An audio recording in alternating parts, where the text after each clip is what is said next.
See, she walked into that courtroom like she had nothing left to lose because she didn't. See, Agatha Vane sat at the front table, dressed in black like she was already attending a funeral. See, she turned and looked directly at Elowen Hart, not with anger, not even with contempt. See, with satisfaction, the kind of satisfaction that comes from a woman who has already decided she has won. See, those children, Agatha said, loud enough for everyone in the room to hear, are being raised by a stranger who married their father for a roof over her head. See, that is not a mother. That is a transaction. Elowen didn't flinch. See, but her hands, hidden beneath the table, were shaking. See, if you were sitting in her place, a woman who gave everything and was being called nothing, what would you do? See, before we go any further, if stories like this one stay with you long after you've finished watching, please subscribe and hit the like button. See, drop your city or country in the comments. I want to see how far this story has traveled. See, now let's go back to where it all began. See, the advertisement was 12 words long.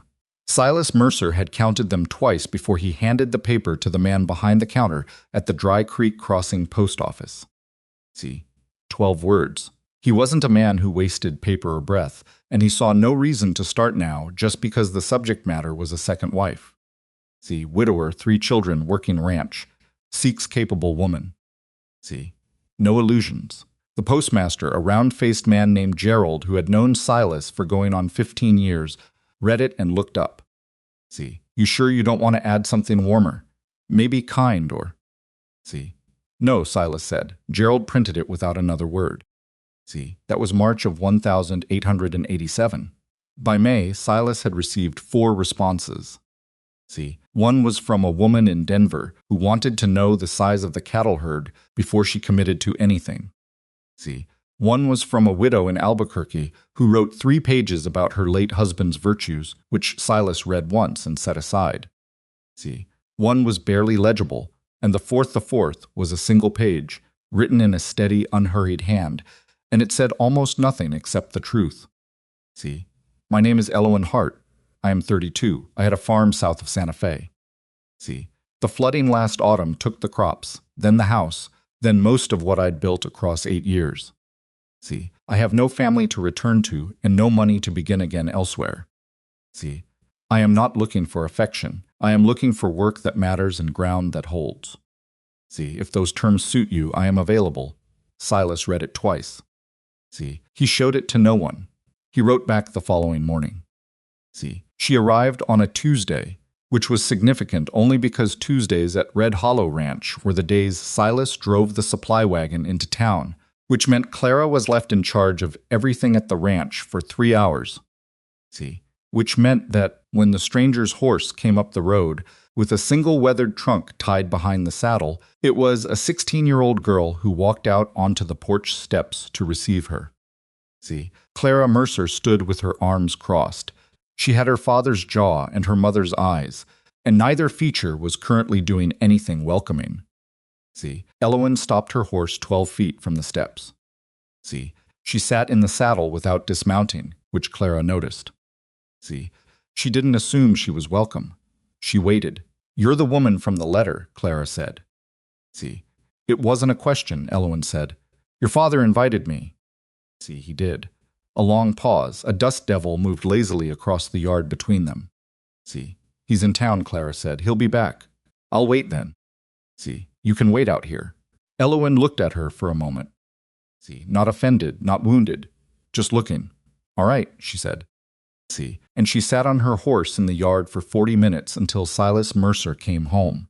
See, Clara watched from the window the whole time, which she would never have admitted to anyone. See, Silas had not told his children much. See, that was his first mistake, and he knew it by the look on Eli's face when he came in for supper and found a woman he didn't recognize setting bread on the table. See, Eli was 12, and he had the particular stillness of a child who had learned very early that asking questions out loud sometimes cost more than they were worth. See, he looked at the woman. He looked at his father. He sat down without speaking. See, Maisie was 7 and operated by entirely different rules. See, she walked directly up to Elowen, stood 2 feet in front of her, and stared. See, Elowen looked down. Hello, are you the new mama? Maisie asked. See, the room went very quiet. Clara at Thostov went absolutely rigid. See, Silas opened his mouth. Elowen answered first, quietly and without drama. See, I'm Elowen. I married your father. What I am to you is something you can decide for yourself when you're ready. See, Maisie thought about this for approximately 4 seconds and then climbed into a chair. See, do you know how to braid hair? I do. Clara does it wrong. See, she pulls too hard. Maisie, Clara said sharply.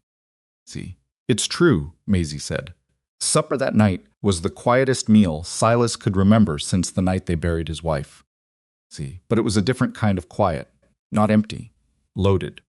See, after the children were in bed, Silas and Elowen sat at the kitchen table with a lantern between them, and he told her what she was walking into. See, he didn't dress it up. He was not a man who dressed things up. See, Clara has been running this household since her mother died, he said. See, 5 years. She was 11 when it started. She's not going to hand that over to someone she doesn't trust. See, I'm not asking her to. She'll push back. Hard, probably. See, that's fair, Elowen said. I'd do the same. Silas studied her. See, you're not what I expected. What did you expect? See, he was quiet for a moment. Desperation, he said finally.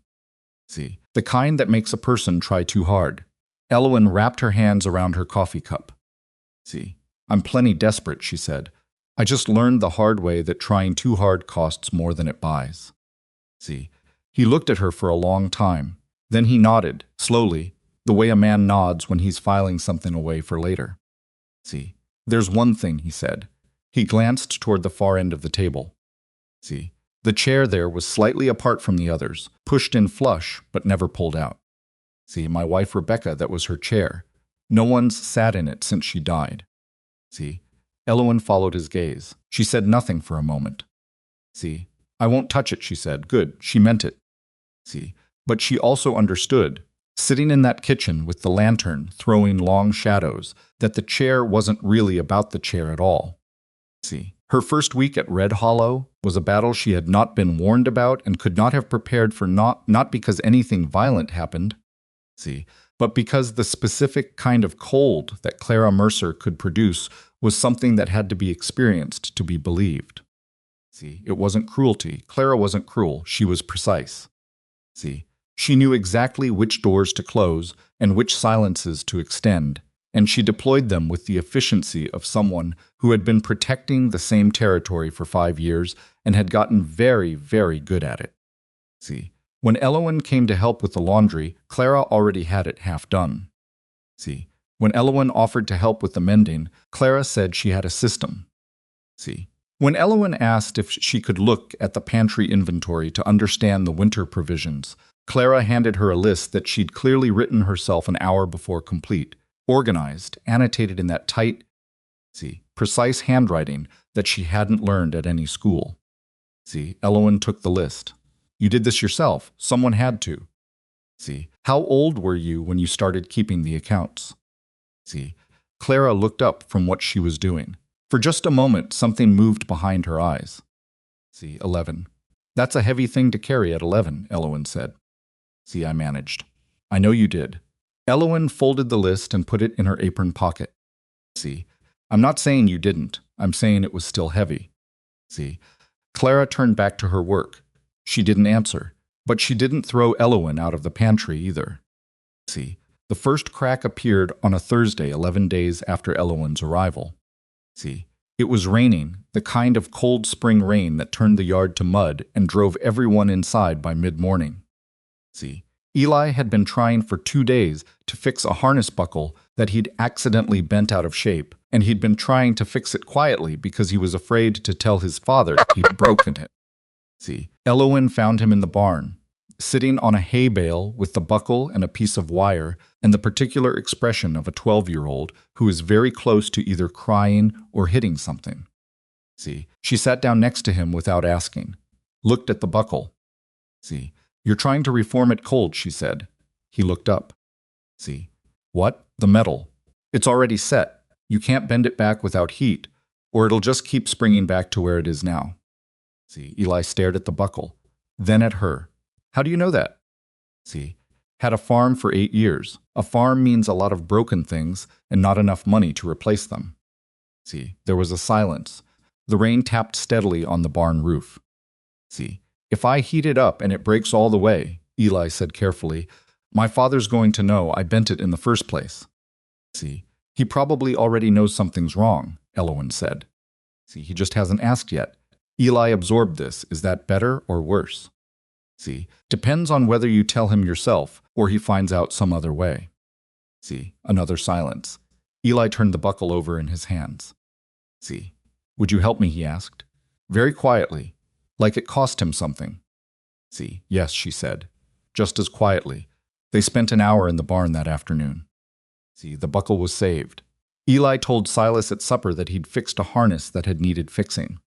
See, Silas looked at him for a moment with the particular look of a father who knows exactly what that sentence is leaving out. See, good, Silas said. That was the end of it. But at the kitchen window, Clara had watched the barn door for most of that hour, and she hadn't said a word about it. See, the ledger moment came 3 weeks in, and it was the one Elowen hadn't planned for. See, she'd found the ranch account books not hidden, exactly, but tucked carefully at the back of the kitchen shelf, behind the good flour tin in a way that made it clear they belonged to someone who wanted them accessible, but not obvious. See, she'd looked at them once, seen Clara's handwriting throughout years of it, going back to when the entries were shakier and less practiced, and put them back without saying anything. See, but that evening she sat at the table after supper when everyone else had moved away, and she opened them and started reading. See, Clara came back into the kitchen 10 minutes later for something she'd forgotten and stopped dead when she saw what Elowen was looking at. See, the color left her face. Those are mine, she said. See, Elowen looked up. I know that too. Elowen didn't move, didn't close the ledger, but her voice was level and she held Clara's gaze steadily. See, I'm not trying to take them.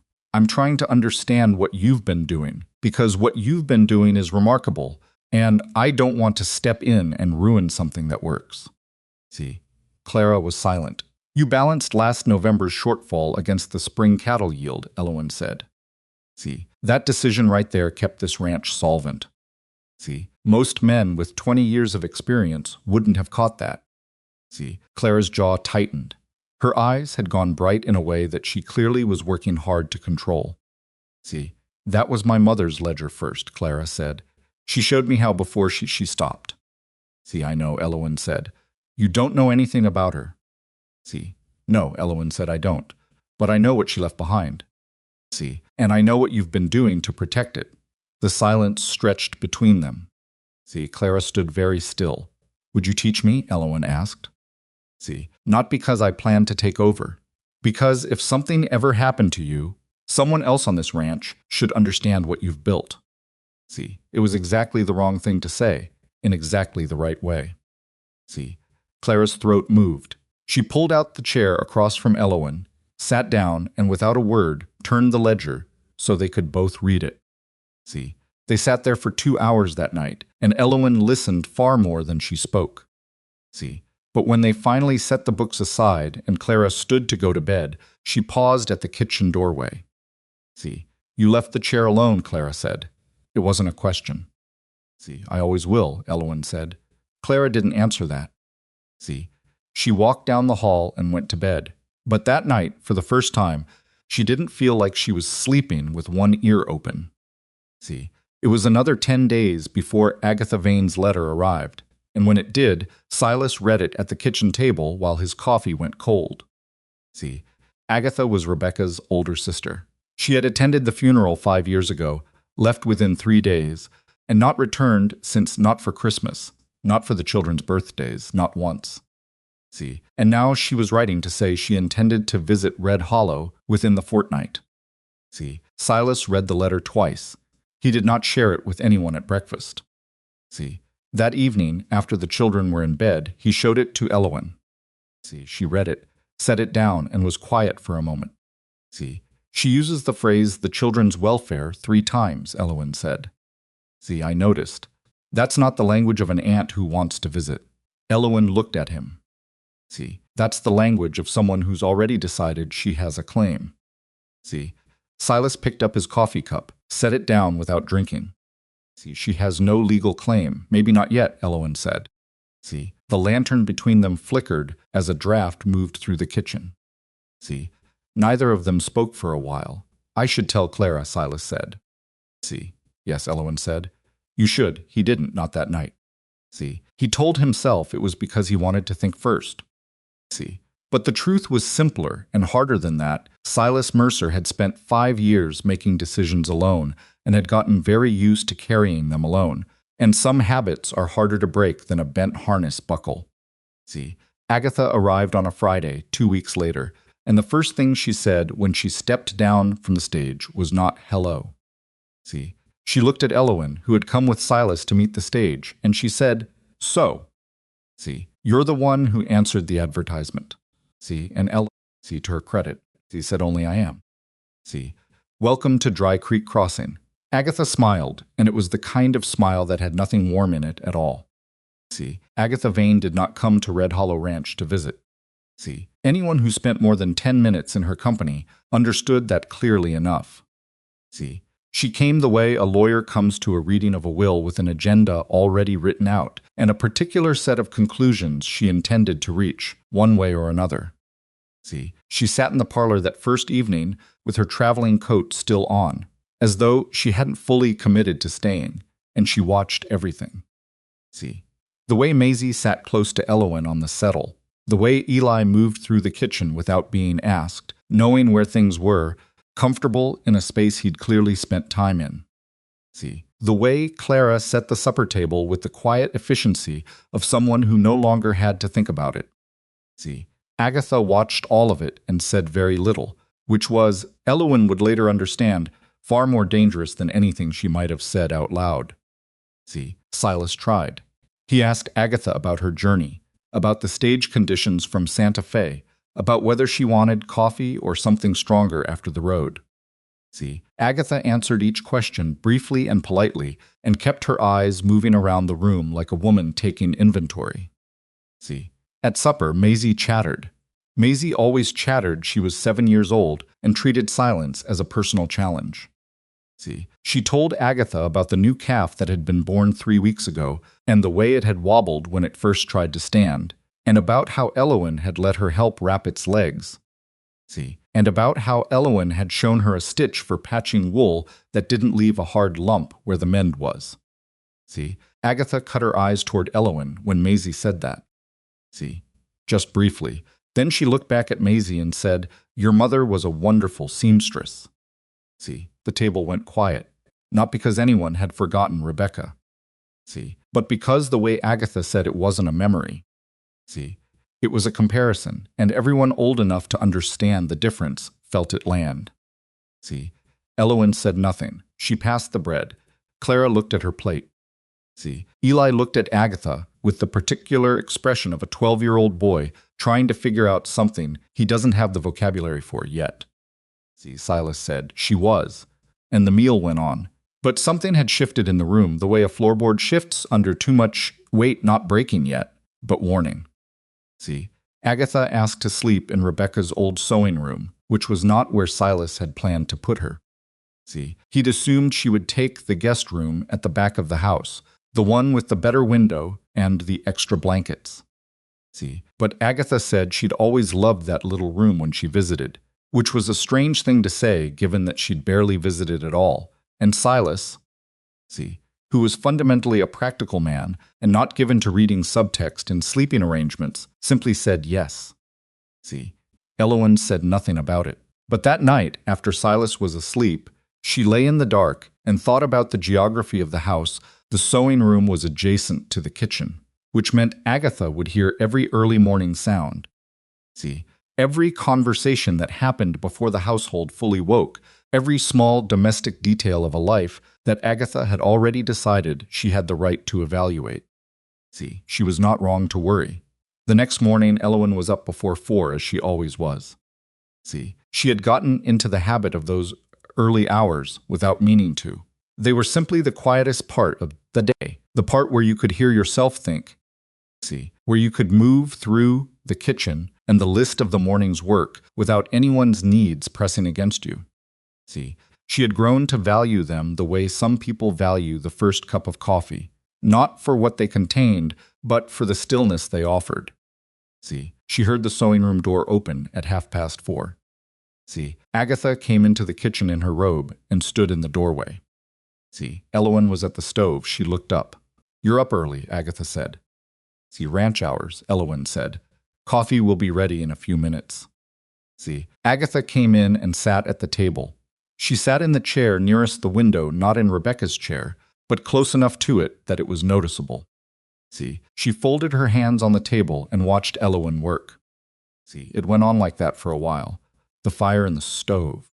See, the coffee beginning to percolate. The early gray light starting to come through the window glass. See, "You've been here almost 6 weeks," Agatha said. 5.5, Elowen said. See, "The children have taken to you." It wasn't a compliment. See, it was an observation delivered in the tone of someone reading an unexpected item on an invoice. See, Elowen poured 2 cups of coffee and brought them to the table and sat down across from Agatha. See, "Maisie and Eli have been generous," she said. "Clara is still deciding." See, Agatha tilted her head. "Clara is Rebecca's daughter." See, "Through and through." "I know. Do you?" Agatha wrapped her hands around the cup. See, "Because Rebecca was not the kind of woman you just step into." See, "She was specific. She had a particular way of doing everything, and it worked, and this family built itself around it." See, "And now you've come in and you've moved things. Even if you moved them carefully, you moved them." See, Elowen looked at her. "What things have I moved, specifically?" See, a pause. "You've made them comfortable with you," Agatha said. See, "And comfort has a way of crowding out memory." Elowen was quiet for a moment. See, the kitchen settled around them, the sounds of early morning and old wood. See, "I haven't moved the chair," Elowen said. Agatha's eyes went to it, then back. See, "No, but you're sitting at the table. I live here," Elowen said. See, "Not hard, not defensive, just the fact of it." Agatha looked at her for a long time. See, then she picked up her coffee and stood. "That's exactly what concerns me," she said, and walked back toward the sewing room. See, Elowen sat alone in the kitchen for a while after that. See, the coffee she'd poured for herself went mostly cold. See, she didn't notice. The thing about Agatha was that she wasn't stupid. See, that was the problem. A stupid woman making accusations could be dismantled. See, an intelligent woman with a grievance and a plan was something considerably harder to manage, especially when the plan was mostly made of questions. See, she began asking them of the children. Not in any way that Silas could object to, nothing direct, nothing that would alarm a man who wasn't looking for alarm. See, she asked Maisie about her days. She asked Eli about the cattle work and whether he enjoyed it or found it hard. See, she asked Clara carefully about school and whether she missed it and who had decided she would stop going and when. See, Clara had stopped attending the schoolhouse in Dry Creek Crossing 2 years after her mother died, when the workload of the ranch made it impractical. See, it had been a practical decision, not a cruel one. See, but the way Agatha asked about it, turning the question gently in Clara's direction like a key, looking for a lock, made it sound like something else entirely. See, Clara told Elowen about it that evening. See, not directly. Clara didn't do things directly, but they were at the kitchen table with the account books open between them, the way they'd gotten into the habit of doing 2 or 3 evenings a week, and Clara mentioned it sideways. See, Agatha asked me today who decided I would stop school, she said, not looking up from the column she was adding. See, Elowen looked at the side of her face. What did you tell her? See, I told her it was my father's decision. Clara's pen moved down the column. See, which it was. And, she said. Clara stopped, tapped the pen twice against the ledger edge. See, she said she thought it was a shame, that a girl with my mind shouldn't have to carry a household at 16. She finally looked up. See, as if she's been here watching, as if she knows what I carry. See, Elowen waited. She doesn't know anything about it, Clara said, and there was a heat in her voice that she was working to keep controlled. See, she wasn't here. She came to the funeral and she left. See, We didn't hear from her for 5 years, and now she's sitting in our kitchen asking me about school like she's worried about me. The heat cracked slightly. See, she's not worried about me. No, Elowen said. She's not. See, Clara blinked. Whatever she'd expected Elowen to say, that wasn't it. See, then what does she want? Clara asked. Elowen was quiet for a moment, choosing carefully. See, she loved your mother, in her way, and she hasn't processed losing her, I think. See, she came here looking for something, maybe looking for things to still be wrong. So, she has somewhere to put what she's been feeling for 5 years.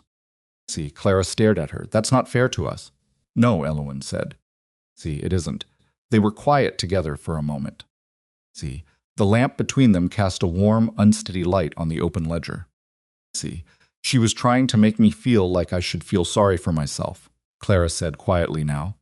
See, she wanted me to be upset about stopping school. See, are you upset about it? The question sat between them. See, Clara looked at the ledger, at 5 years of her own handwriting, getting steadier as the years progressed. See, at figures she had calculated and reconciled and balanced when she was 11 years old and already trying to hold her family together by the numbers. See, sometimes, she said, not easily, like something being lifted out by its root. See, Elowen nodded. That's fair, she said. You're allowed to be. See, that doesn't make anything your father did wrong. Those two things can both be true at the same time. See, Clara absorbed this. She looked back at the ledger.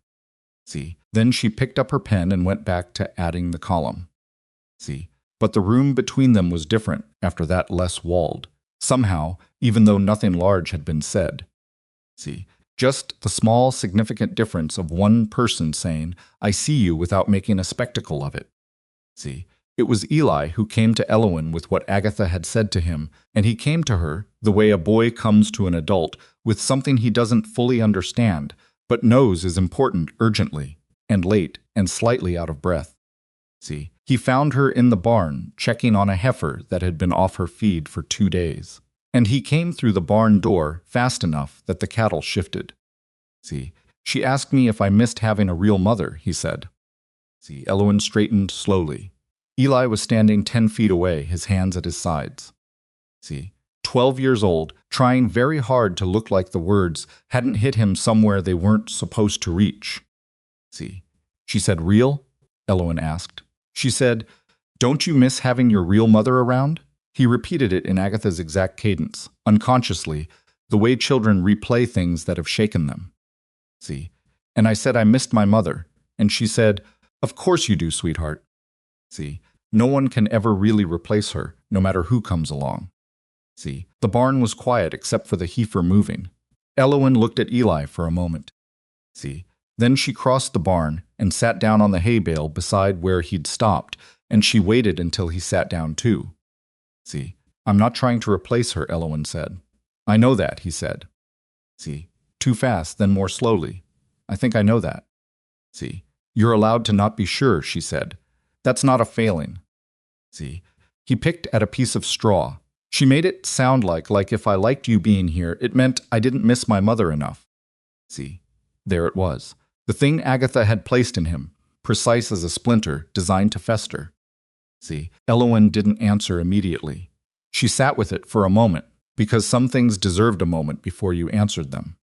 See, your mother died, she said. That's a real thing that happened, and nothing makes it smaller. See, nothing I do here, nothing you feel about me, not a single good morning or mended harness or supper on the table, changes what she was to you. See, missing her isn't something you run out of. She looked at him directly. See, and you're allowed to have room in the same chest for more than one thing. See, that's not betrayal, that's just being human. Eli was very still. See, she's going to try to talk to your father tomorrow, he said. See, not asking, he'd already figured that part out. Probably, Elowen said. See, what are you going to do? She thought about it honestly. See, I'm going to let your father handle it, because he's the one who brought me here, and this is his family, and he has to be the one who says what it is and what it isn't. See, Eli looked at her. What if he doesn't say it right? See, Elowen almost smiled. Almost, then we'll handle what comes after. See, He nodded, not satisfied, but steadier. He stood up, brushed the straw off the back of his pants, and headed for the barn door. See. Then he stopped. Elowen, yeah, she asked Maisie too. He said it quietly, not turning around. See. She asked Maisie if she remembered her real mama. See. Elowen went very still. Maisie's 7, he said. See. She doesn't remember. Not really, he paused. She cried. See. After Agatha left the room, he walked out of the barn. See. Elowen sat on the hay bale alone for a while after that. See. The heifer moved beside her. The evening was settling outside, the light going amber through the gaps in the boards. See. She was not a woman who cried easily. See. She'd cried over her farm, the night, the flooding took it, really cried. The deep, ugly kind, that there was no performing and no recovering from quickly, and after that, she had thought she'd emptied out a particular compartment. See. But she felt it pressing now, that same familiar pressure behind her sternum, the kind that comes not from your own pain, but from the pain of someone small who didn't ask for any of this. See, Maisie was 7. She barely remembered her mother. See, that wasn't a wound Agatha had found. That was a wound Agatha had opened. See, Silas had the conversation with Agatha the following afternoon, and Elowen knew it was happening because she could hear their voices from the kitchen, not the words, just the cadence, which was enough. See, Silas's voice had a particular quality when he was trying to be controlled and not quite succeeding. See, Agatha's voice stayed level throughout, which Elowen understood by now was not a sign of calm but of strategy. See, it went on for nearly an hour. When Silas came into the kitchen afterward, he looked like a man who had been asked to move a fence post with his bare hands and had only partially succeeded. See, Elowen looked at him. She's going to make a formal complaint, he said. See, he set his hat on the table, to the territorial authority. See, she says the marriage was too fast, and the household is, she said, unstable. The word came out of him like something he was spitting out. See, Elowen sat down. She has no grounds, he said, but the way he said it had the quality of something he was trying to convince himself of. See, she has enough grounds to make it inconvenient, Elowen said. See, that's the point. She doesn't need to win. She needs to make enough noise that someone comes and looks. See, Silas picked up his hat, set it down again. I told her she had no right. See, I told her she abandoned this family for 5 years, and she has no right to walk back in here and tell me how to run my household. See, what did she say? She said she wasn't questioning how you run the household. His jaw tightened. See, she said she was questioning whether the children had anyone who understood what they'd lost. See, the kitchen was quiet. She's going to say I moved in too fast, Elowen said. See, not asking, she already said it, and that you were vulnerable. See, yes, and that the children's grief was still raw. See, yes. He looked at her. None of which changes, Silas. Elowen said his name in a way that stopped him. See, I need to ask you something, and I need you to answer it honestly. See, he waited. Is she wrong? Elowen asked. About any of it? See, the silence that followed was not comfortable, but it was honest, which was the point. See, Silas sat down across from her. He rested his hands on the table. See, outside, someone, Eli, probably was moving through the yard, and the faint sound of that came through the window and then faded. See, you came here fast, he said finally. I advertised and you wrote, and I wrote back, and within 6 weeks you were here. See, that was fast. He paused. But I was drowning, and you were drowning. See, and 2 people drowning sometimes swim toward each other because that's the only direction available. See, Elowen looked at him. That's not wrong, she said. See, but it's not the whole answer. He met her eyes. No. See, it isn't. He was quiet for a moment. You've been good to them. See, Clara's sleeping again. Eli stopped flinching every time he made a mistake. See, Maisie stopped. Maisie calls for you at night sometimes. See, when she wakes up from a dream, Elowen knew. She'd been the one who went. See, none of that was in the advertisement, she said quietly. See, no. Something in his face moved. None of it was. He picked up his hat again, and this time he put it on. See, I'll talk to a lawyer in town, see what we're looking at. See, he walked out. Elowen sat at the table alone. She pulled the account ledger toward her Clara's ledger. the one they shared now, and opened it to the current page. See, she looked at the numbers without really seeing them. See, she was thinking about Maisie crying alone in a room after being asked to remember a woman she couldn't remember. See, she was thinking about Eli standing in the barn with that splinter in him. See, she was thinking about Clara, who had guarded this family for 5 years with nothing but willpower and a tight, precise handwriting, and who was only just now beginning to put some of that weight down. See, and she was thinking about Agatha Vane, who had loved a sister and lost her and come here looking for something and found instead a family that had kept moving. See, and how, for some people, other people's survival can feel like an accusation. See, it was Clara who found out first about the formal complaint. See, she found out not from Silas and not from Elowen, but from a boy in town whose father worked in the county clerk's office and who told Clara at the dry goods store with the particular relish of someone sharing news they know will wound. See, Clara came home and went straight to Elowen, not to Silas. See, to Elowen. That was not a small thing, and neither of them acknowledged it as such, but it was noted. See, she filed it, Clara said. See, she was standing in the kitchen doorway. See, still in her coat. See, hat in her hand. See, cheeks flushed from the ride. See, Agatha actually filed it. A formal complaint about the stability of the household and the welfare of the minor children. She paused. See, which is us. Elowen set down what she was doing. See, sit down. I don't want to sit down, I know. Sit down anyway. See, Clara sat. Rigid, furious, bright-eyed in the particular way of someone who is not going to cry but is extremely close to it. See, she's going to say things, Clara said, to official people. See, about you, about what you're doing here, about whether she stopped. See, her hands were flat on the table. She's going to make it sound like you came here and took advantage of a situation. See, maybe she will, Elowen said. That's not what happened. See, I know. You didn't take advantage of anything. Clara's voice had gone rough. See, you came here because you needed somewhere to go. See, Papa needed help. That's just practical. That's not she can't make that sound wrong. See, Elowen looked at her carefully. Why does it bother you so much? See, Clara looked up from the table, startled by the directness of the question. See, because it's not fair, she said. That's true. Is there something else? See, Clara's jaw worked. Because if she makes you leave, she stopped. See, start it again. If they decide you shouldn't be here, then everything goes back to what it was before. See, and what it was before was her voice dropped. I was the one in charge of everything. See, and she stopped again. Exhausted? Elowen offered quietly. See, Clara looked at the table. 11 years old, she said. See, running the accounts, running the house, watching Papa. See, watching Eli and Maisie. She swallowed. My mother died, and then the next day I had to figure out how much flour we had left and whether we could make it to the next supply run.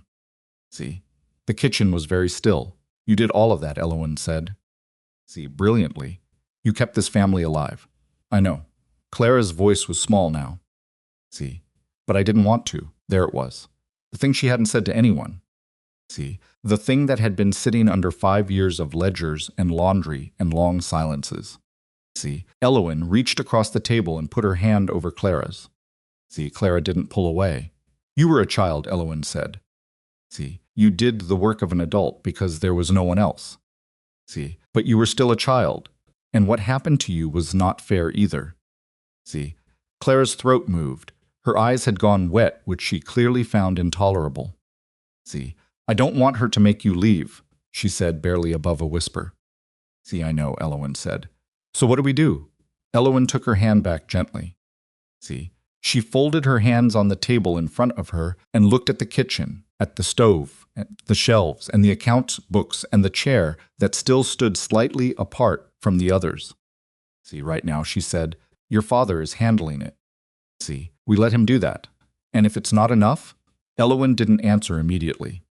See, because the honest answer was that she didn't know if it would be enough. See, Agatha had filed a formal complaint. Someone would come from the territory. See, Someone would look at this household and ask questions, and the answer to those questions would depend partly on facts and partly on appearances and partly on whatever story Agatha had already told in the right rooms. See, and Elowen knew, sitting in that kitchen, that her presence here, a woman with no money, no family, no history in this territory, could be made to look like exactly what Agatha was claiming it was. See, if someone was determined enough to frame it that way. See, if it's not enough, Elowen said finally, then we'll decide what comes next. She looked at Clara. See, but I want you to hear me. Whatever happens, whatever is decided about where I am or where I'm not, what you carry, what you've done for this family, that doesn't go away. See, you're not going back to 11 years old, Clara. Those 5 years happened. See, you learn things. You know things. You're not going back to not knowing them. See, Clara looked at her for a long moment. That's not what I'm afraid of going back to, she said quietly. See, I'm afraid of going back to doing it alone. Elowen held that. See, let it land where it was supposed to land. I know, she said. See, Agatha stayed 3 more days after filing the complaint. See, it was 3 days of careful, polished tension, the kind that everyone in the house could feel but no one could directly address, because Agatha never did anything overtly hostile. See, she helped with supper one evening. She complimented the kitchen. See, she sat with Maisie and showed her the way Rebecca used to embroider the edge of a pillowcase. See, Maisie showed Elowen the pillowcase afterward, proud of what she'd learned, and Elowen looked at it and said it was beautiful and that Agatha had clearly known her mother well. See, because that was true, and because Maisie did not need to know about the rest of it. See, on the morning Agatha was due to leave, she came to find Elowen alone in the yard. See, Elowen was hanging washing on the line. She heard Agatha's footsteps and didn't turn immediately, just kept pinning the sheet until she'd finished that corner. See, then she turned. Agatha stood a few feet away. In the morning light, she looked older than she had on arrival, and Elowen thought, not for the first time, that grief did that to people. See, age them in concentrated spots, around the eyes especially. See, I want you to understand something, Agatha said. See, Elowen waited. I loved my sister, Agatha said. She was the best person I knew. See, she built a life here that it was something. See, and she died and it all just continued, without her. See, the ranch went on, the children went on. Silas went on. See, and I went home and she stopped. It felt wrong. See, that the world didn't stop. Elowen kept her face even. See, I'm not the villain you've decided I am, Agatha said. See, I haven't decided you're a villain, Elowen said. See, you've decided I'm a threat. You filed a complaint against my marriage, Elowen said. See, that's not something I decided. That's something you did. See, Agatha was quiet. I'm not going to tell you it wasn't justified, Agatha said finally, which was not what Elowen expected. See, the speed of the marriage worried me. 3 children without a proper adjustment period. See, I didn't ask to move fast, Elowen said. I asked for work and ground that holds. See, their father decided the timeline. I know. Agatha looked at the house. See, I know that. She was quiet for a moment. Do you love them? See, the question was blunt and unexpected, and Agatha asked it looking at the house, not at Elowen. See, Elowen looked at the house too. Maisie fell asleep against my arm last Thursday, she said. See, just dropped off in the middle of me, reading to her. See, she's 7, and she smells like the barn, and she talks constantly, and she still doesn't entirely understand that I'm not going to disappear. She stopped. See, yes, I love her. She paused again. I love all 3 of them. See, it surprised me too. Agatha turned and looked at her. See, for a long moment, neither of them spoke. Then Agatha nodded, once, with a tightness around the mouth that might have been the beginning of something she wasn't ready for. See, she picked up her traveling bag and walked toward the waiting wagon without saying anything further. See, the complaint Elowen knew was still in motion. Agatha leaving didn't change that. See, a letter had been filed and a visit from the territorial examiner had been requested, and none of that unfiled itself because 2 women had an honest conversation in a yard. See, but something had shifted. Something small and significant. The way things shift sometimes when you speak plainly to someone who expected you to be defensive. See, Elowen turned back to the washing line. She had sheets to hang, and a day to get through, and 3 children who needed supper by 6, and a husband who was carrying something heavy and hadn't yet learned how to let her help him carry it. See, she reached for the next sheet. Above her, the New Mexico sky was wide and pale blue, the kind of color that didn't care about anything you were going through but was beautiful enough to look at anyway. See, she kept working. The territorial examiner's letter arrived on a Wednesday, tucked between a seed catalog and a bill from the supply merchant in town, as though it were nothing in particular. See, Silas opened it at the kitchen table while Elowen was outside and read it twice before he set it flat on the wood and stared at the wall for a moment. See, his name was Fletcher Ward. He was coming from Santa Fe. See, he would arrive within 2 weeks to conduct a review of the household circumstances at Red Hollow Ranch, following a formal complaint filed regarding the welfare of 3 minor children. See, he would be speaking with all members of the household, including the children, and his findings would be submitted to the territorial authority for consideration.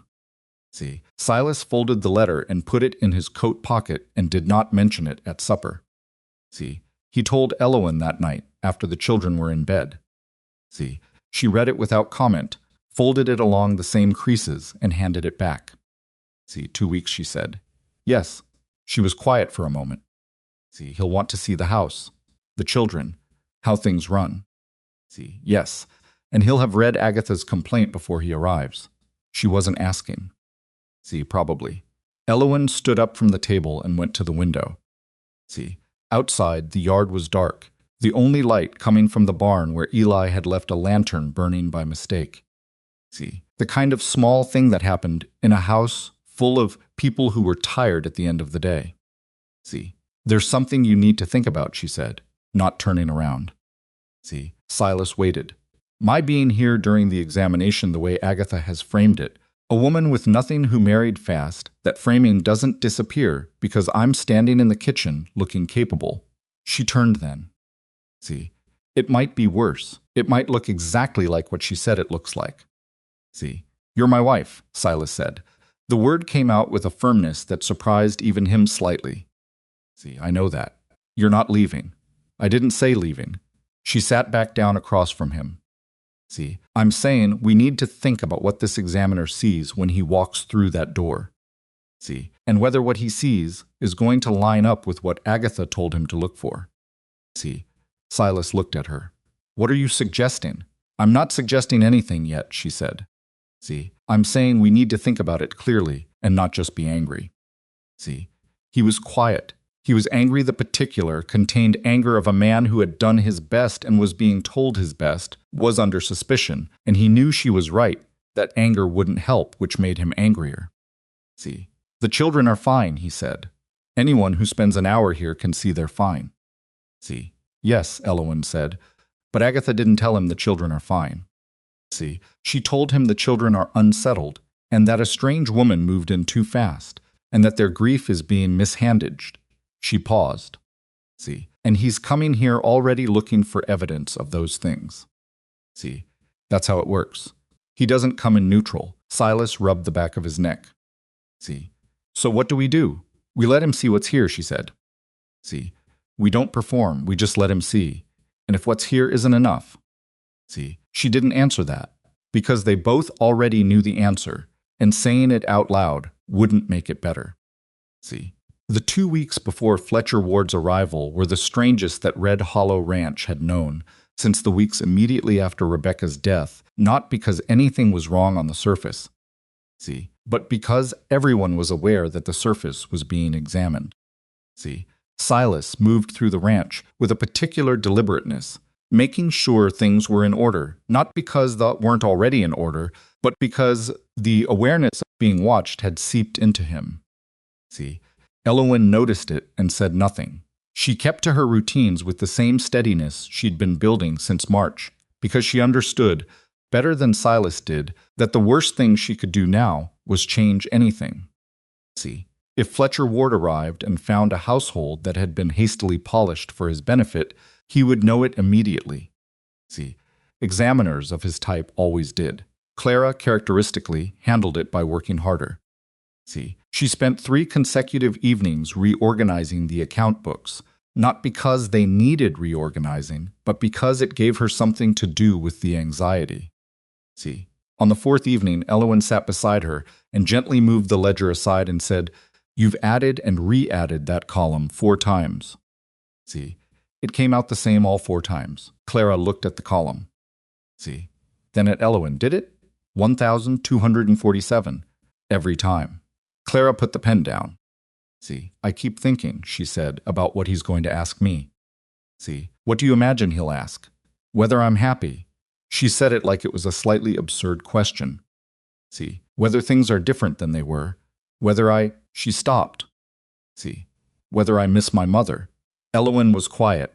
All of those things are true at the same time, Clara said. See, she struggled with the word and finally used it. See, I'm happier than I've been in years. Things are different. See, and I miss my mother every single day. How do you explain that to a stranger who's already been told one part of the story? See, you tell him exactly what you just told me, Elowen said. See, in exactly those words. Clara looked at her like she wasn't sure if that was advice or an instruction. See, he's not your enemy, Elowen said. He's just a man doing a job. See, tell him the truth. All of it, even the complicated parts. See, especially the complicated parts. What if the complicated parts make things worse? See, they might, Elowen said. But simple answers that leave things out have a way of collapsing under pressure. See, the truth is harder to argue with. Clara picked up the pen again, not to write anything, just to have something in her hand. See, Maisie's going to say whatever comes into her head, she said. See, she always does. I know. That could go any direction. See, I know that too. And Clara paused. Eli's going to be very careful and very quiet, and that's going to look like he's hiding something even though he's not. That's just how he is when he's nervous. See, Elowen nodded. I'll talk to him. Clara set the pen down again. See, you do that a lot, she said. Not accusatory, observational. See, do what? Handle things quietly. Without making a production of it, she studied Elowen for a moment. See, my mother used to do that. The kitchen was very still. See, I'm not trying to be her, Elowen said carefully. See, I know, Clara said. That's not what I meant. She looked at the table. See, I meant it's a thing I've been watching for. See, whether you were trying to replace her, and the longer you're here, the more I think she stopped. See, started differently. My mother was very specific. See, she had a particular way of doing everything, and she was right about most of it. See, and you're specific too, but differently. You're not her. See, but you're not nobody either. Elowen let that sit where it was supposed to sit. See, that's the most generous thing you've said to me, she said. See, Clara made a small sound that wasn't quite a laugh. See, don't read too much into it, she said. But the corner of her mouth had moved, just slightly. See, Fletcher Ward arrived on a Thursday morning, which was not when he'd said he would arrive. See, he'd said Friday. He came a day early, which Elowen suspected was deliberate, showing up when a household didn't expect you as a reliable way to see the household as it actually was, rather than as it had been arranged to be seen. See, she was in the kitchen when she heard the horse in the yard, and she looked out the window and saw a lean man in his 50s with a gray traveling coat and a leather satchel stepping down from a rented horse. See, he stood in the yard and looked at the house for a moment before doing anything else, the way a man looks at something he's been told a story about and is now comparing to the story. See, Silas was out on the range. Eli was with him. Clara was in the barn. See, Maisie was on the kitchen floor behind Elowen, arranging a collection of river stones she'd been sorting for 2 days by criteria that changed every 20 minutes. See, Elowen untied her apron, set it on the hook, and went to the door. See, she opened it before he knocked. Ward looked at her. See, he had sharp eyes, the kind that took things in fast and filed them quickly. See, Mrs. Mercer. Yes, she said. You're a day early, mister. See, Ward. He didn't apologize for it. Roads were better than expected. He looked past her into the kitchen, briefly. See, come in, she said. I'll send for my husband. She let him in and showed him to the parlor and sent Maisie to the barn to get Clara with instructions to tell Clara to ride out and find her father. See. Then she went back to the parlor and sat across from Fletcher Ward and waited to see what kind of man he was. See. He was the kind of man who let silences go on longer than was comfortable to see what you did with them. See. Elowen did nothing with them. She let them sit. If he was waiting for her to fill the space with nervous explanation, he was going to be waiting a while. See. You came to Red Hollow in March, he said finally. See, I did. 6 weeks after responding to the advertisement. See, approximately, yes. He looked around the parlor. See, at the modest but clean furniture, at the shelf of books, several of which had clearly been read many times. See, at the chair near the window that had a bit of mending in the basket beside it, Clara's mending, left there this morning. See, the complaint describes a rushed marriage entered into under financial duress, he said. See, it was entered into under financial duress, Elowen said. See, on both sides. That's accurate, he looked at her. See, not many people, she guessed, agreed with the complaint right out of the gate. See, Mr. Mercer needed help running his household and his ranch, she said. See, I needed work and shelter after I lost my farm to flooding. See, we were honest about those things in our letters. We haven't stopped being honest about them. See, and the children. You'll meet them, she said. They'll tell you what they think. See, I'd ask you not to give too much weight to whatever they say in the first 5 minutes, because being interviewed by a stranger is not a natural condition for children. See, and they tend to say things at the start that they'll correct themselves on later. See, Ward was quiet. That's an unusual thing to say. I'm trying to be useful to you, Elowen said. See, if I were trying to manage what you hear, I'd have told Maisie to be quiet and dressed Eli in his Sunday clothes and had Clara meet you at the door. See, I didn't do any of that because it would have been a performance and you would have known it. See, he studied her for a moment. Then he opened his satchel and took out a notebook. See, Silas arrived back at the ranch 40 minutes later, dusty and visibly irritated by the changed timeline, and he shook Ward's hand in the parlor with the particular grip of a man asserting something. See, Elowen watched from the kitchen doorway and thought, don't. See, just be yourself. Please just be yourself. He managed it. See, barely. Silas Mercer was not a man built for diplomacy, but he was a man built for directness, and directness, deployed honestly, can do the work of diplomacy well enough. See, my wife has been here 4 months, he told Ward, sitting across from him in the parlor. See, 4 months. In that time, my youngest has started sleeping through the night again. See, my son has started talking at supper again. And my oldest, he paused. See, my oldest put down something she'd been carrying since she was 11 years old, and I hadn't even known how to tell her she was allowed to. See, Ward wrote something in his notebook. The complaint was filed by my late wife's sister, Silas continued. See, who visited for 2 weeks, who had not visited in the 5 years since my wife died. He said it without editorial, which made it hit harder than editorial would have. See, what was your motivation for marrying so quickly? Ward asked. See, survival, Silas said. Mine and my children's. He looked at the man steadily. See, if that's a fault, I'll own it. I wasn't looking for perfect timing.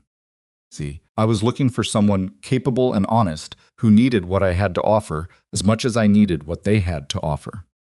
See, and has it been what you hoped? Silas was quiet for just a moment. See, it's been more, he said, which I wasn't expecting. See, and I'm aware that's not the legal point. Ward looked at him. See, no, but it's not nothing either. See, he spoke to Clara in the kitchen while Elowen deliberately stayed outside with the washing. See, that had been Clara's idea. Actually, she'd come to Elowen that morning before Ward arrived and said, when he talks to me, I'd like it to be without you in the room. See, it'll look better, and I'll say what I want to say better. See, Lowen had agreed immediately. Clara had looked slightly surprised that she didn't argue.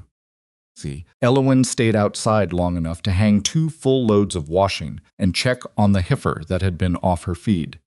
See, she didn't let herself think too hard about what Clara was saying, because the moment she started thinking too hard about it, she'd start wanting to control it and controlling it was exactly what she could not do. See, whatever Clara said, it had to be Clara's. When she came back inside an hour later, Ward was talking to Eli in the parlor. See, Eli was sitting very straight and very still on the far end of the settee, exactly as Clara had predicted, careful and quiet in a way that looked like concealment, but was actually just the way Eli processed being nervous. See, Elowen went to the kitchen. Clara was at the table. See, she had the account ledger open in front of her, but she wasn't looking at it. See, she was looking at her hands. Elowen went to the stove and started water for coffee. See, she didn't ask anything. I told him the truth, Clara said after a while. See, good. All of it. The complicated parts too, like you said. She paused. See, he asked me if I felt like Elowen had tried to take my mother's place. See, and she stopped. Her throat moved. I said no. See, I said she was the first person who made it clear she wasn't trying to. See, and that it took me longer than it should have to understand why that mattered so much. See, Elowen poured the water without turning around. He wrote quite a lot after that, Clara said. See, that's good, Elowen said. That's what you want. See, is it? If he's writing, he's listening. Clara was quiet for a moment. See, he also asked me about the chair, she said. Elowen turned then. See, I told him about it, Clara said. That it was my mother's chair. See, that no one had sat in it since she died. That Elowen had never touched it. She met Elowen's eyes. See, he asked why that mattered to me. And I said she paused again, looking for the words. See, I said because every adult who came near this family after my mother died wanted to smooth things over. See, make it better, move past it. And Elowen was the first one who didn't try to fix the part that couldn't be fixed. See, she just worked around it and let it be there. See, Elowen stood very still with the coffee pot in her hand. See, he wrote a lot after that too, Clara said. See, Maisie was the last one Ward spoke to, and the conversation happened at the kitchen table with Elowen in the room. At Ward's request, she was 7. See, and Ward was a professional enough examiner to know that a 7-year-old needed a familiar adult nearby. See, Maisie sat across from Ward with her hands folded on the table in imitation of how grown-ups sat, which was so deliberate and so serious that something in Elowen's chest ached. See, Ward asked Maisie gentle, simple questions. What did she like to do? What was her favorite thing about Red Hollow? Did she have friends in town? See, Maisie answered each one promptly and thoroughly, because Maisie treated every question as an invitation to talk at length about whatever she found most interesting. See, then Ward asked, what's the best thing about having Elowen here? See, Maisie thought about this for approximately 2 seconds. See, she doesn't pull my hair when she braids it, she said. See, and she stays when I wake up from bad dreams, and she knows how to fix the stitch that Clara does wrong on wool. She paused. See, and she doesn't pretend my mama isn't gone. She said it simply factually, the way 7-year-olds say things that would take adults 3 paragraphs to build up to.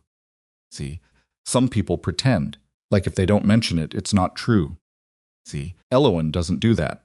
She says it's okay that she's gone, and it's okay that I'm sad about it, and it's also okay that I'm not sad about it all the time. See, Ward looked at Elowen briefly, then back at Maisie. See, do you like having her here? He asked. Maisie looked at him like he'd asked something with a very obvious answer. See, yes, she said. Why? Because she's ours, Maisie said. See, simply, completely. Ward closed his notebook. See, he stayed for supper. Elowen hadn't planned for it, and had to stretch what she had, which meant the meal was simpler than she'd have liked, and she burned the bottom of the cornbread slightly, because she was managing too many things at once. See, and the coffee was slightly bitter, because she'd left it on too long. See, none of it was perfect, and she thought, good, let him see that. See, let him see a real supper in a real kitchen with real burned cornbread. See, Silas told a story about a cattle drive that had gone wrong 11 years ago, in a way that made Eli laugh unexpectedly. See, Clara rolled her eyes at her father, but she was trying not to smile. See, Maisie told Ward about the calf and the wobbling and the leg wrapping in the exhaustive detail that was Maisie's particular gift. See, Ward ate everything on his plate and had 2 cups of the bitter coffee. See, After supper, Silas walked him out to his horse. Elowen watched from the window. See. The conversation in the yard was brief. Ward mounted, said something. Silas said something back. See. Then Ward rode out down the dusty road toward Dry Creek Crossing. See. Silas came back inside. He didn't say anything definitive, he said. See. He won't, Elowen said. Not to us directly. He said his report would be submitted within the month. See, a month. Elowen absorbed that. All right, she said. See. She went back to clearing the supper dishes. See. Eli picked up the dishes from the children's end of the table without being asked, which he'd started doing some time in the last 6 weeks. She couldn't remember when exactly, just that one day it had started happening. See, Clara put the leftover cornbread in the tin. See, Maisie dragged a chair up to the counter to help with the washing up, which mostly meant getting water on the floor and announcing each dish as she handed it over. But she did it with such commitment that no one said anything about the water. See, the kitchen was full of the sounds of a household ending its day. See, dishes. Water, the fire settling in the stove, Maisie's running commentary on the dishes. See, Silas leaned against the kitchen doorframe with his arms crossed and watched it all. See, Elowen caught him looking and raised an eyebrow. Nothing, he said. See, she went back to the dishes. But he stayed in the doorway for a long time, watching his family in his kitchen, and Elowen could feel him doing it, the same way you can feel sunlight on your back when you're facing away from the window. See, the month before the report arrived was not easy. See, Elowen had understood, the moment Ward rode out of the yard, that the waiting would be the hardest part, and she was right.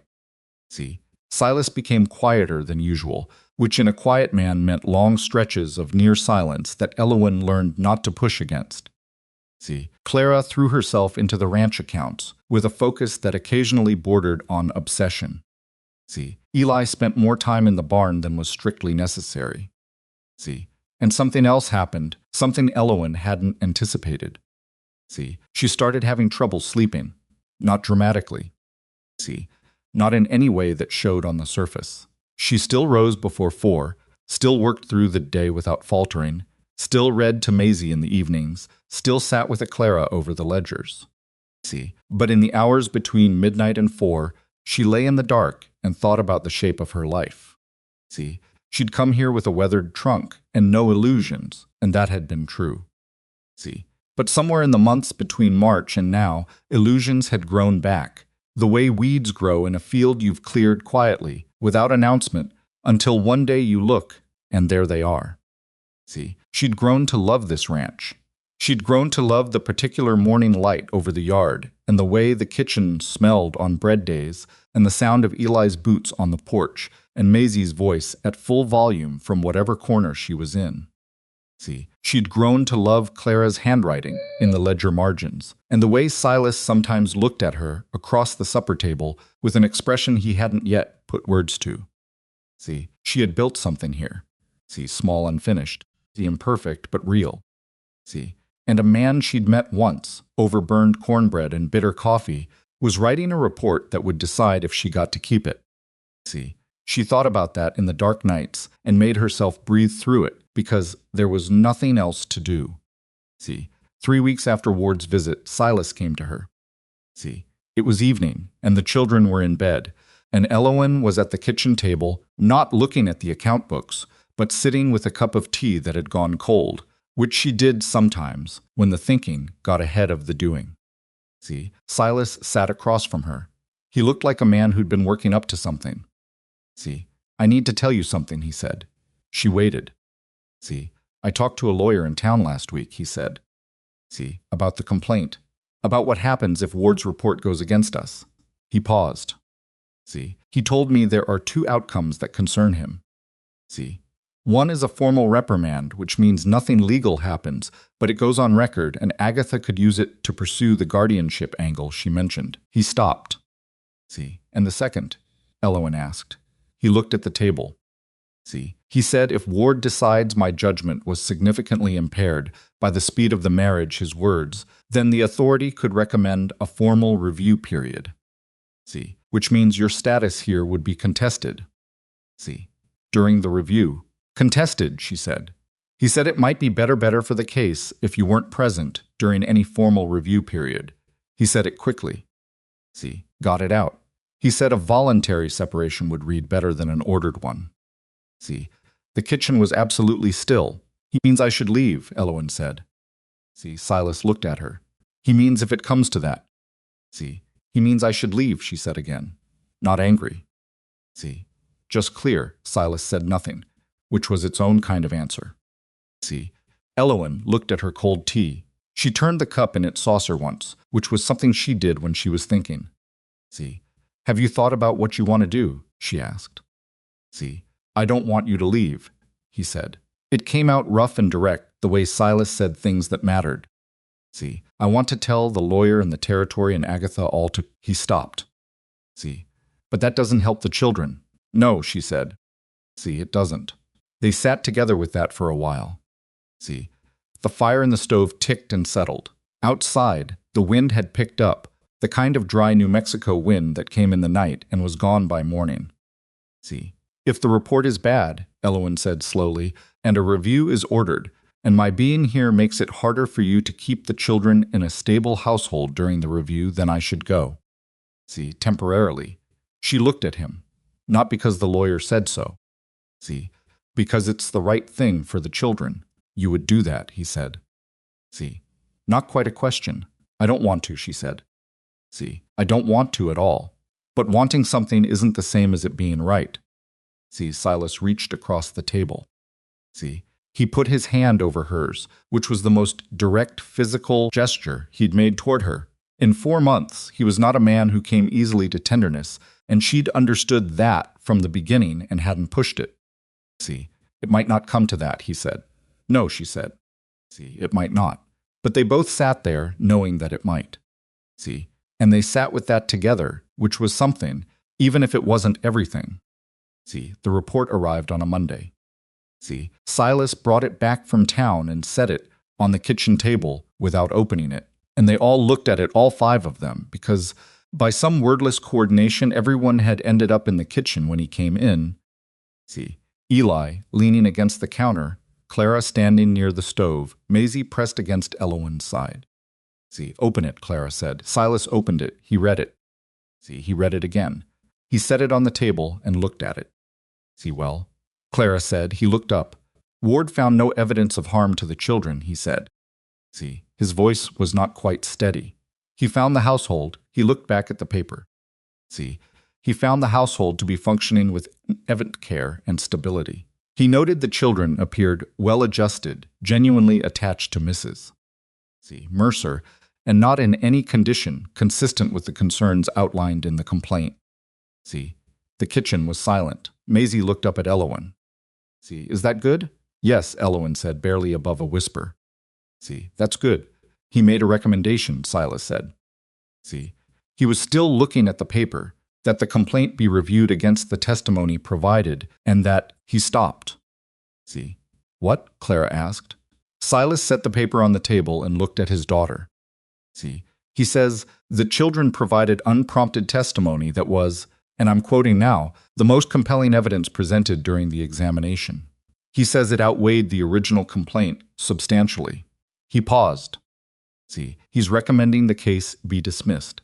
Eli made a sound that wasn't quite a word. See, Maisie grabbed Elowen's arm with both hands and held on. See, Clara looked at the table. Her jaw was set, and her eyes were bright, and she was doing what Clara always did with things that hit her hard, going very still and very inward, and processing it somewhere private. See, Elowen sat down. She did it because her legs had made a unilateral decision on that front. See, the relief was not the clean, simple kind. It was the kind that comes after something that went on too long, the kind that has edges, that brings up everything you'd been pushing down during the waiting. See, she pressed her hands flat on the table and breathed. See, it's not final, Silas said. He was looking at her carefully. See, Ward recommends dismissal. The authority has to confirm it. See, that's formality, Elowen said. If Ward recommends dismissal, they dismiss it. See, he nodded. Yes. Probably, still probably. See, but closer, much, much closer Clara pushed away from the stove and walked to the table and sat down and pulled the report toward her and read it herself. See, she read the whole thing, slowly, while everyone stood around the kitchen, existing in various states of relief and exhaustion. See, when she finished, she set it down. She looked at Elowen. See, he quoted me, she said, in the report. He quoted part of what I said to him. See, what did he quote? Elowen asked. Clara looked at the paper. See, then at Elowen. There was something on her face that Elowen didn't have a word for. Not quite gratitude, not quite resolution, something older and more complicated that had been working its way to the surface for 4 months. See, he quoted me saying, she cleared her throat. She was the first person who made it clear she wasn't trying to take my mother's place. See, and that it took me longer than it should have to understand why that mattered so much. Clara set the paper down. See, he put that in the official report. The kitchen was quiet. See, good, Elowen said. That's what was true. Clara looked at her for a long moment. See, her jaw worked. She was 16 years old, and she had carried this family on her back for 5 years, and she had only just, in the last 4 months, begun to put some of it down. See, and the weight of what that meant was visible on her face in a way she usually didn't allow. See, yeah, Clara said finally. It was. She stood up and went back to the stove. See, she picked up the coffee pot and refilled everyone's cups, whether they'd asked or not, because that was Clara needing something to do with her hands when things were too large to sit with. See, Elowen wrapped both hands around the cup and felt the warmth of it. See, outside the New Mexico wind had settled. The yard was quiet. See, the ranch sat in its ordinary afternoon light, unchanged by everything that had happened inside its kitchen walls, because that is the nature of land. It holds whatever is given to it and does not judge it. See, Silas picked up the report and folded it and put it in his coat pocket. See, I'll ride to town tomorrow, he said. Speak to the lawyer. See, make sure everything's moving. All right, Elowen said. See, tonight he stopped. He looked around the kitchen. See, at his children, at his wife, at the stove and the shelves, and the chair at the end of the table that still stood slightly apart. See, tonight I'd like to eat supper at my own table with my own family, he said. See, without thinking about any of it. I can do that, Elowen said. See, and she got up and went to the stove. The confirmation from the territorial authority came 12 days after Ward's report, in a letter even shorter than the one that had started all of it. See, case dismissed. No further action required. The complaint had been reviewed, the examiner's findings considered, and the matter was closed. See, Silas read it at the kitchen table on a Tuesday morning and set it down and didn't say anything for a long moment. See, then he picked up his coffee. See, drank it and said, see, that's done then. See, Elowen, standing at the stove, said yes, and that was how it ended. See, not with drama, not with anything that matched the size of what they'd been carrying for weeks. See, just a short letter on a Tuesday and a cup of coffee, and 2 people who had been holding their breath finally letting it go. See, the children didn't see the letter until that evening. See, Silas told them at supper, matter-of-factly, the way he handled most things, just the facts, plainly delivered. See, the case was dismissed, it was over. Agatha's complaint had been found without sufficient grounds. See, Maisie said, good, and went back to her supper. Eli looked at the table for a moment. See, then at Elowen. Then he nodded. Once, the way he'd been nodding lately when something landed right, a small, private acknowledgement. See, Clara said nothing at all. But later that evening, when Elowen was washing the supper dishes, Clara came and stood beside her and picked up a dish towel and started drying without being asked, which she had never done before. See, she didn't say anything. She just dried dishes, steadily, for 20 minutes, and Elowen understood what it was and didn't make anything of it. See, that was its own kind of language, and Elowen had learned it. See, what no one told you about relief was how tired it made you. See, Elowen had expected that once the letter came and the thing was over, she would feel lighter, and she did, but underneath the lightness was an exhaustion she hadn't let herself feel during the weeks of waiting. See, it came for her gradually, over the first few days after the dismissal, settling into her shoulders and behind her eyes, and in the way she fell asleep each night faster than she'd fallen asleep in months. See, she didn't complain about it. She didn't mention it to Silas. See, but one morning about a week after the letter arrived, she slept past 4 o'clock, slept past 5, in fact.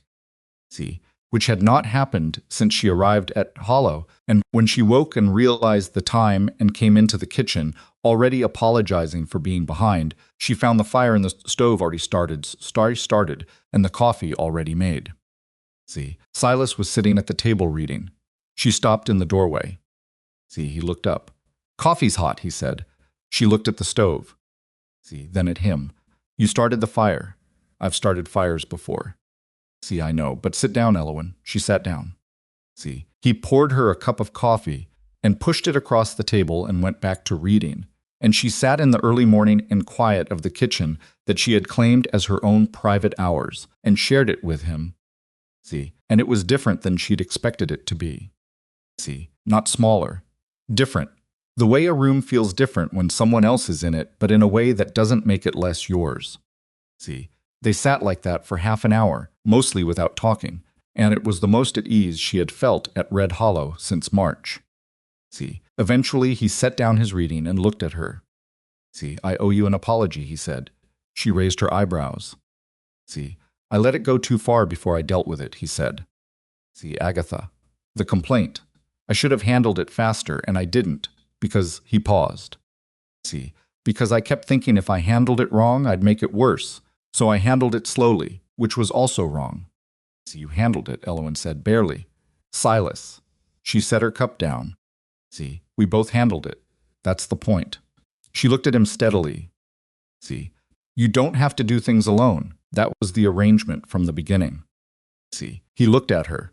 Something moved in his expression that she'd been watching work its way to the surface for weeks, not new, not sudden, but something that had been there for a while and was finally running out of reasons to stay hidden. "See, the arrangement has changed," he said. "Somewhere along the way." See, she held his gaze. "I know," she said.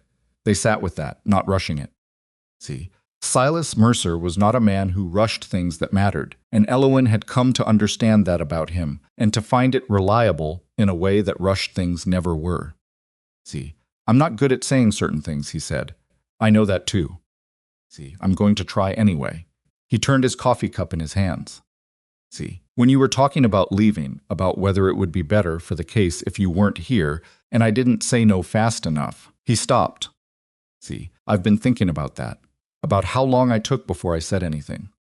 See, Elowen waited. The lawyer said what he said, and I sat with it, and I sat with it, and I told myself I was thinking it through, but the truth was, he met her eyes. See, I was scared, not of losing the case, of what it said about me that I didn't want to lose you more than I was thinking about the children in that moment. See, the kitchen was very quiet. "That's not a flaw," Elowen said carefully. "See, I know. But it surprised me. He was quiet for a moment. See, I didn't come into this expecting." He stopped, started again. "See, the advertisement said no illusions, and I meant that." See, I genuinely meant it. I wasn't looking for. He looked at the table. See, somewhere in the past 4 months that changed, and I don't know exactly when, and it's a little alarming if I'm honest. See, despite herself, despite everything, Elowen almost smiled. See, "A little alarming," she said. "Don't," he said, but the corner of his mouth moved. "See, I'm not laughing at you. You're about to. I'm really not." She did smile then, briefly, and she looked at her coffee, because sometimes looking away was the only way to say something true. "See, it surprised me too," she said. "I told you in my letter I wasn't looking for affection. See, I meant that. I meant it completely." She paused. "And then Maisie fell asleep against my arm, and Clara trusted me with the ledger, and Eli asked me for help in the barn, and I stopped having any idea what I'd meant." See, he was looking at her when she looked back up. "I love this family," she said. See, the words came out without ceremony, because they'd been real long enough that they no longer needed ceremony. "See, I love your children." And she stopped, found the thing she'd been not saying for weeks. "See, I love you." Which is strange and unexpected, and I'm not entirely sure what to do with it, but it's true. See, Silas looked at her for a long moment. Then he reached across the table and took her hand properly. Not the brief covering gesture from weeks before, but the real thing, his rough rancher's hand holding hers. See, you don't have to do anything with it, he said. It's just true. See, they sat like that in the kitchen with the fire in the stove and the early light coming through the window glass. See, and it wasn't a perfect moment. Her hair wasn't done, and he hadn't shaved, and the table had last night's coffee ring on it, and there was a list of things that needed doing before noon. See, but it was real, and real was what she'd asked for from the beginning. See, Clara found out about the conversation the way Clara found out about most things, not because anyone told her. See, but because she was perceptive and had been watching the adults in her household with the same analytical attention she brought to the account books, and she noticed the difference in the kitchen that morning and filed it without comment. See, she did not say anything to Elowen about it directly. See, but 3 days later, on a Sunday evening when the ranch was quiet and Maisie was already asleep and Eli had gone to bed early after a long day with the cattle, Clara came to find Elowen in the sewing room. See, Elowen was mending a shirt of Silas's, the third time this particular shirt had needed mending at the same elbow. See, she looked up when Clara appeared in the doorway. Clara leaned against the doorframe with her arms crossed, which was her default posture when she was thinking about something she hadn't fully worked out. See, can I ask you something? Clara said. Yes. Something I should have asked months ago, probably. See, probably, Elowen agreed. Clara was quiet for a moment. See, then, were you afraid when you answered the advertisement? See, Elowen set the shirt down. She thought about it honestly. See, yes, she said, terrified. Of what? Of exactly what happened, she said. See, that I'd come here and it wouldn't work. That I'd be tolerated instead of anything else. See, that I'd spend years in a house where I was useful but not wanted. She picked the shirt back up. See, that I'd trade one kind of loneliness for a different kind. See, Clara absorbed this, and now Elowen looked at the shirt. See, now I think I was right to be afraid of that, because it would have been terrible. See, and wrong to think it was inevitable. Clara came into the room then and sat in the chair in the corner, the small chair that had a stack of Maisie's unfinished sewing projects on it. See, she moved them to the floor without fuss and sat. Agatha thought you were using us, Clara said. See, that you'd married for security and were just managing us. See, being strategic, I know. Were you? At the beginning? See, Elowen looked at her. At the beginning I was surviving, she said. See, I wasn't using you, but I also wasn't. I hadn't let myself think past the immediate problem. See, I needed shelter and work, and I came here for those things. See, what happened after that? She paused. I didn't plan any of it. See, I didn't plan you. Clara's mouth twitched very slightly. See, I'm difficult to plan for. That's one way to say it. See, Clara looked at the pile of Maisie's sewing on the floor. See, she reached down and picked up the half-inch piece, a square of calico that Maisie had been attempting to embroider for 2 weeks, the design recognizable mostly to Maisie herself.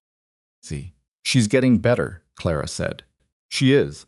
She has patience when she cares about the things she's working on. See, she gets that from my mother, Clara said. She said it evenly, not as a wound, just a fact. See, my mother could sit with a piece of embroidery for hours. See, I never could.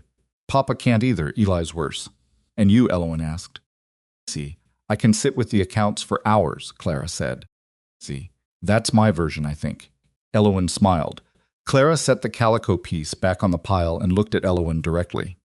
See, I was very unfair to you at the beginning, she said. See, you were protecting your family. I was, Clara said.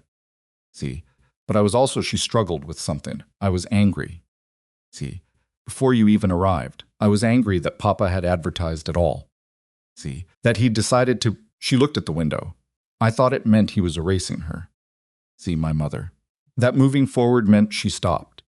See, it took me a long time to understand that I'd confused the two things.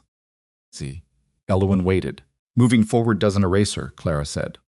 See, it came out careful, like something she'd been practicing saying. See, it's just moving forward. She's still there. She'll always be there. See, the chair is still there. She paused. You didn't take her place. See, there isn't a place to take. She's woven in. See, to the house, to us, to how I learned to keep accounts. See, you can't remove that, and you never tried to. The sewing room was quiet. See, outside, the wind moved through the yard and settled. See, I know I can't be her, Elowen said. No, Clara looked at her. See, but you're something. I haven't, she paused. I haven't decided what to call it yet. See, what you are to me. You don't have to decide right now, Elowen said. See, I know. Clara stood. She picked up Maisie's calico pile and put it back on the chair properly. See, I just wanted you to know that I'm thinking about it. See, not refusing it. She looked at Elowen. There's a difference. See, there is, Elowen said, a significant one. Clara nodded once the way Eli nodded. See, whatever it was ran in the family. She went to bed. See, Elowen sat in the sewing room for a while after, with the shirt in her hands and the lamp burning low. See, and she thought about what it meant when a 16-year-old girl, who'd been carrying everything for 5 years, walked into a room voluntarily and sat down and told you she was thinking about it. See, not rushing it, thinking about it. That was not nothing. See, that was in fact quite a lot. 2 weeks after the dismissal, the letter from Agatha arrived. See, Silas brought it in from town and set it on the table with a particular set to his jaw that told Elowen everything about how he felt before he'd said a word. See, she picked it up and read it. It was not what either of them expected. See, Agatha wrote to say that she had received word of the dismissal from Ward's office. See, that she had spent considerable time since her visit to Red Hollow thinking about the things Clara had written in her testimony because Ward, professional to the last, had shared portions of the children's testimony with the parties involved. See, she wrote that she had not anticipated what Clara said. See, that reading it had been difficult. See, that she wished to apologize to Elowen for the manner in which she'd spoken to her, and to acknowledge that her visit had not been conducted in a spirit of genuine concern, but in a spirit of grief that she had misdirected at a convenient target. See, she did not ask to visit. She did not ask for anything. See, the letter ended simply with her name. Silas read it after Elowen and set it on the table. See, she had Clara's testimony, he said. Yes, Ward shared it with her. He said it not quite as an accusation, just turning it over. See, Clara told Ward she was the first person who made it clear she wasn't trying to take Rebecca's place. See, and Agatha read that. Yes, Elowen said. Sis was quiet for a long moment. See, she loved Rebecca, Elowen said. She handled the grief badly, and she took it out on us, and she was wrong to do it. See, but she loved her sister. She paused. She didn't have anywhere to put the losing of her. See, she came here and found a family that had kept going, and it felt like a betrayal. See, it wasn't, Silas said. I know that. Rebecca would have wanted. He stopped. See, I know, Elowen said gently. I know. He looked at the letter.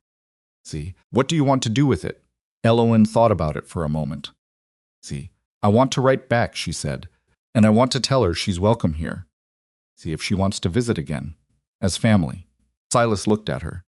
See, after everything she did, she was grieving, and she did it badly, Elowen said. See, I've known what it is to lose everything. I didn't do it gracefully either. She paused. See, and she's the only connection these children have to their mother's family. See, Maisie knows almost nothing about Rebecca.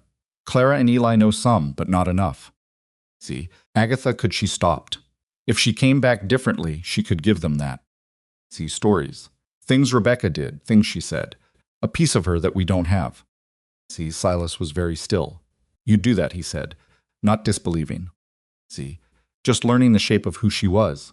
I'd do that for them, she said. See, yes. He looked at her for a long time. Then he picked up the letter, folded it, and handed it back to her. See, right back, he said. She told the children about the letter that evening, all 3 of them together, which felt like the right way to do it. See, she didn't sugarcoat Agatha's behavior or make it smaller than it had been because Clara and Eli were old enough to know what had happened and deserved honesty about it. See, but she told them what the letter said and what she intended to reply, and she told them why. See, Eli said, she knows things about Mom. She was her sister, Elowen said. See, she knew her most of her life. Eli looked at the table. See, he was 12 and he'd lost his mother at 7. And there were things he didn't remember and had never known how to ask about. See, and Elowen could see the calculation happening behind his eyes, the weighing of what had happened against what might be possible. See, I have questions, he said, about her. Things Papa doesn't always. He glanced at Silas, then back at his hands. See, things that are hard to ask. I know, Elowen said. See, that's why I want to write back. Maisie said, what kinds of questions? See, about what she was like, Eli said. What she laughed at. See, what she was bad at. He paused.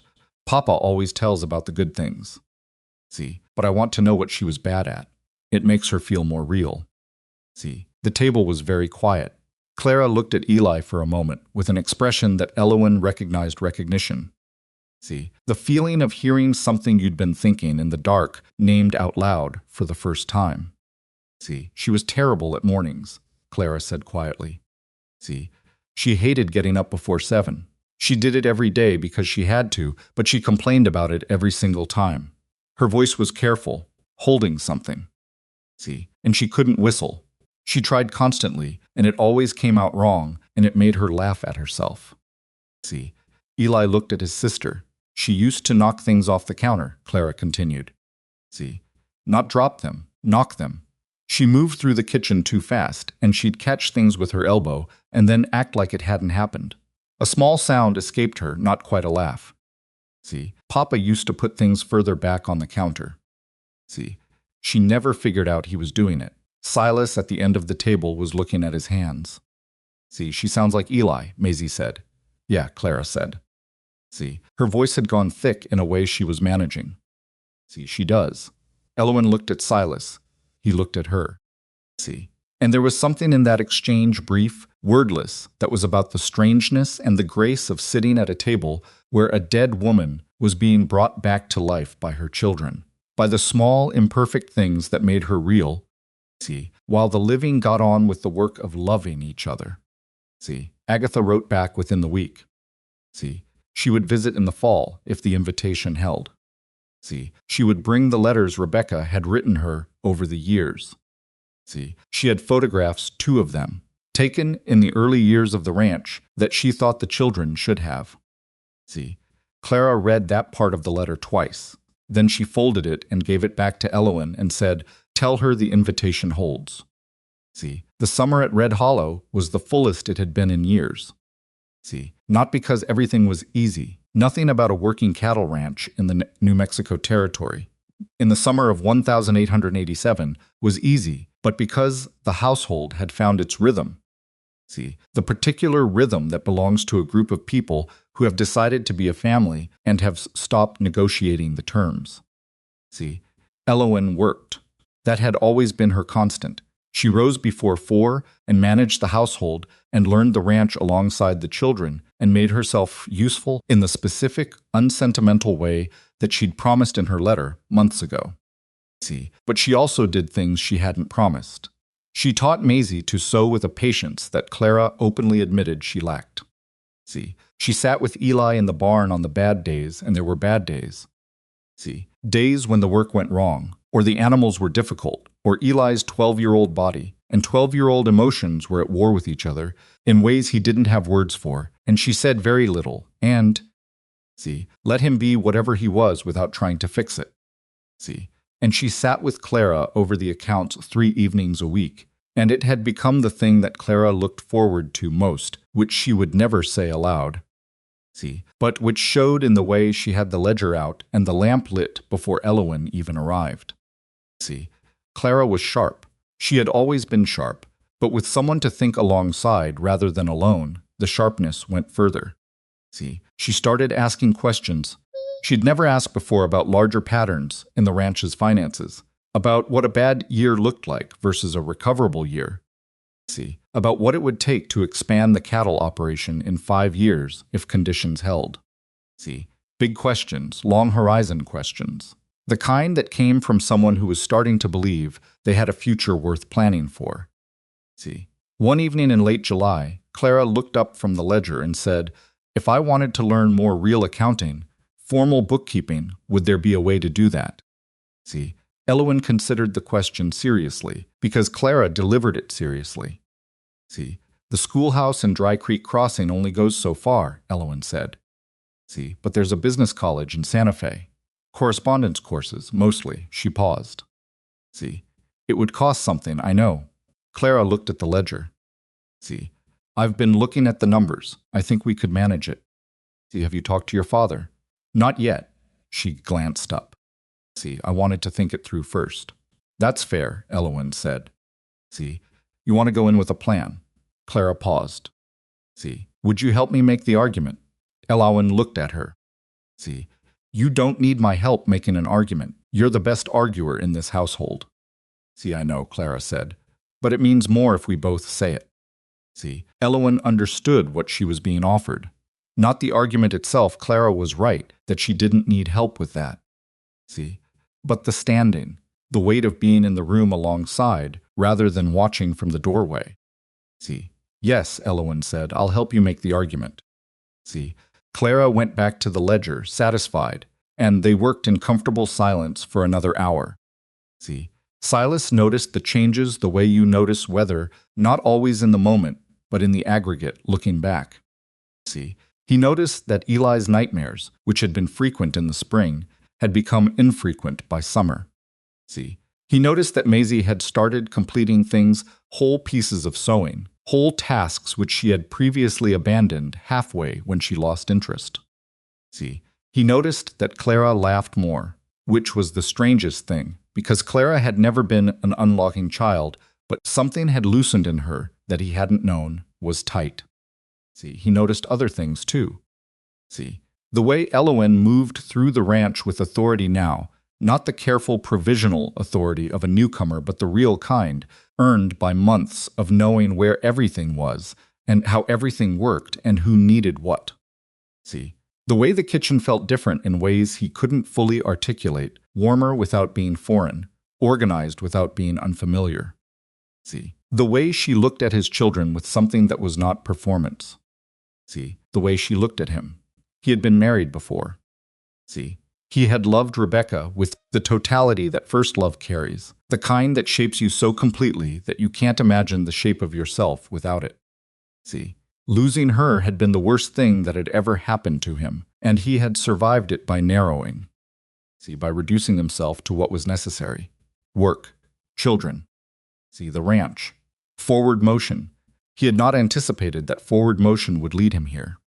See, to a woman who'd arrived with a weathered trunk and no illusions, and had somehow, without intending to, become the center of gravity of his household. See, he told her this, imperfectly, one evening in August when the children were all asleep and the ranch was settled and the stars over New Mexico were doing what they always did, being enormous and indifferent and beautiful. See, they were on the porch.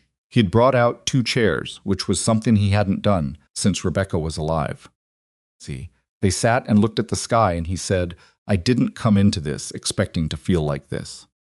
See, I know, she said. You told me. I'm telling you again. He looked at the sky. See, because the first time I told you it was, he paused. See, it was still something I was surprised by. This time it's just true. See, Elowen looked at the stars. This time it's just true, she repeated quietly. See, yes, they sat for a while. An owl called somewhere out toward the eastern pasture and went quiet. See, I'm not going anywhere, she said, not to reassure him. See, just because it was true, and true things deserve to be said plainly. See, I know, he said. See, and they sat together on the porch of Red Hollow Ranch in the August dark, in the big quiet of the New Mexico night, and it wasn't poetry, and it wasn't perfect, but it was real, and it was theirs, and it had been built the slow, hard way. See, out of practical letters and burned cornbread and bent harness, buckles and ledger columns and chair that still stood slightly apart from the others. See, the fall came early that year. See, the first cold came in September, and with it the particular pressure of a ranch preparing for winter, the cattle work intensifying, the provisions needing management, the 100 small tasks that stood between a ranch and a difficult season. See, Elowen was in her element. She had grown up with hard seasons, had survived them alone, and doing it here with a family alongside. See, with Eli, who was learning fast, and Clara, who could plan 3 months ahead, and Maisie, who couldn't help with the cattle, but could be put in charge of the kitchen on the days when everyone else was out, felt entirely different from surviving alone. See, it felt, for the first time in years, like flourishing. See, Agatha arrived in late September, as she'd written she would. See, she came differently this time, without the traveling coat buttoned to the chin, without the inventory gaze, without the agenda visible in every question she asked. See, she came with 2 photographs, and a bundle of letters tied with a ribbon that had gone soft with age, and she sat at the kitchen table across from Clara and Eli and Maisie and gave them the pieces of their mother she'd been carrying. See, the photographs were passed around the table in silence. See, Rebecca Mercer young, standing in front of a house that Elowen didn't recognize before Red Hollow, before Silas, before any of them. See, she was laughing in one of them, head tilted back, genuinely laughing at something outside the frame. See, Maisie looked at the photograph for a long time. She looks like Clara, she said. See, Clara pressed her lips together. Yes, Agatha said quietly. See, she does. Elowen stayed at the stove during most of that first evening. See, not because she was excluded. Agatha had not excluded her, had in fact greeted her at the door with an apology, spoken quietly and directly, which Elowen had accepted with equal directness, but because the table needed to be theirs. See, the children and Agatha and the photographs and the letters, and whatever pieces of Rebecca were passed around that night, belonged to that family, and Elowen's place was at the stove, keeping supper warm, see, making sure there was enough coffee, letting them have the time they needed. See, Silas came into the kitchen once. While the children were absorbed in a story, Agatha was telling about Rebecca as a girl. See, he stood beside Elowen at the stove. You're staying over here on purpose, he said. See, yes, she said. He looked at the table at Clara, leaning forward with her elbows on the ledger she'd pushed aside, at Eli sitting very still in the way that meant he was taking in everything.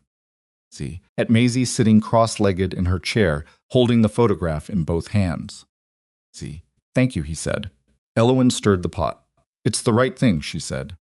See, that's all. He stood beside her for another moment, not saying anything, and then he went back to the table and sat with his children and Agatha and the photographs. See, and Elowen stayed at the stove and listened to the sound of a family learning more of its own story. See, later, when supper was eaten and the children were in bed and Agatha had gone to the guest room, the proper guest room, see, not the sewing room, Silas found Elowen in the kitchen, still at the table, with the cold lamps and the account books she hadn't been reading. See, he sat down across from her. She asked me, he said, while you were clearing supper. See, Agatha. She asked if you made me happy. Elowen looked up. See, what did you tell her? He held her gaze. I told her you made this house worth coming home to. See, which is a different thing and also the same thing, depending on how you look at it. See, Elowen looked at him. That's the most romantic thing you've ever said. See, don't push it. She almost laughed. She held it back, but barely. See, outside, the first of the autumn wind moved through the yard, rattling something against the barn wall, and Red Hollow Ranch settled into the cold night the way it had settled into every night for years steadily. See, without elegance, holding everything it contained. See, Agatha stayed 4 days that first autumn visit, and by the end of the 4th day, something had shifted between her and Elowen that neither of them named, but both of them felt. See, it wasn't warmth exactly, not yet, not so fast, but it was the absence of opposition, which after everything that had come before felt like a significant thing in itself.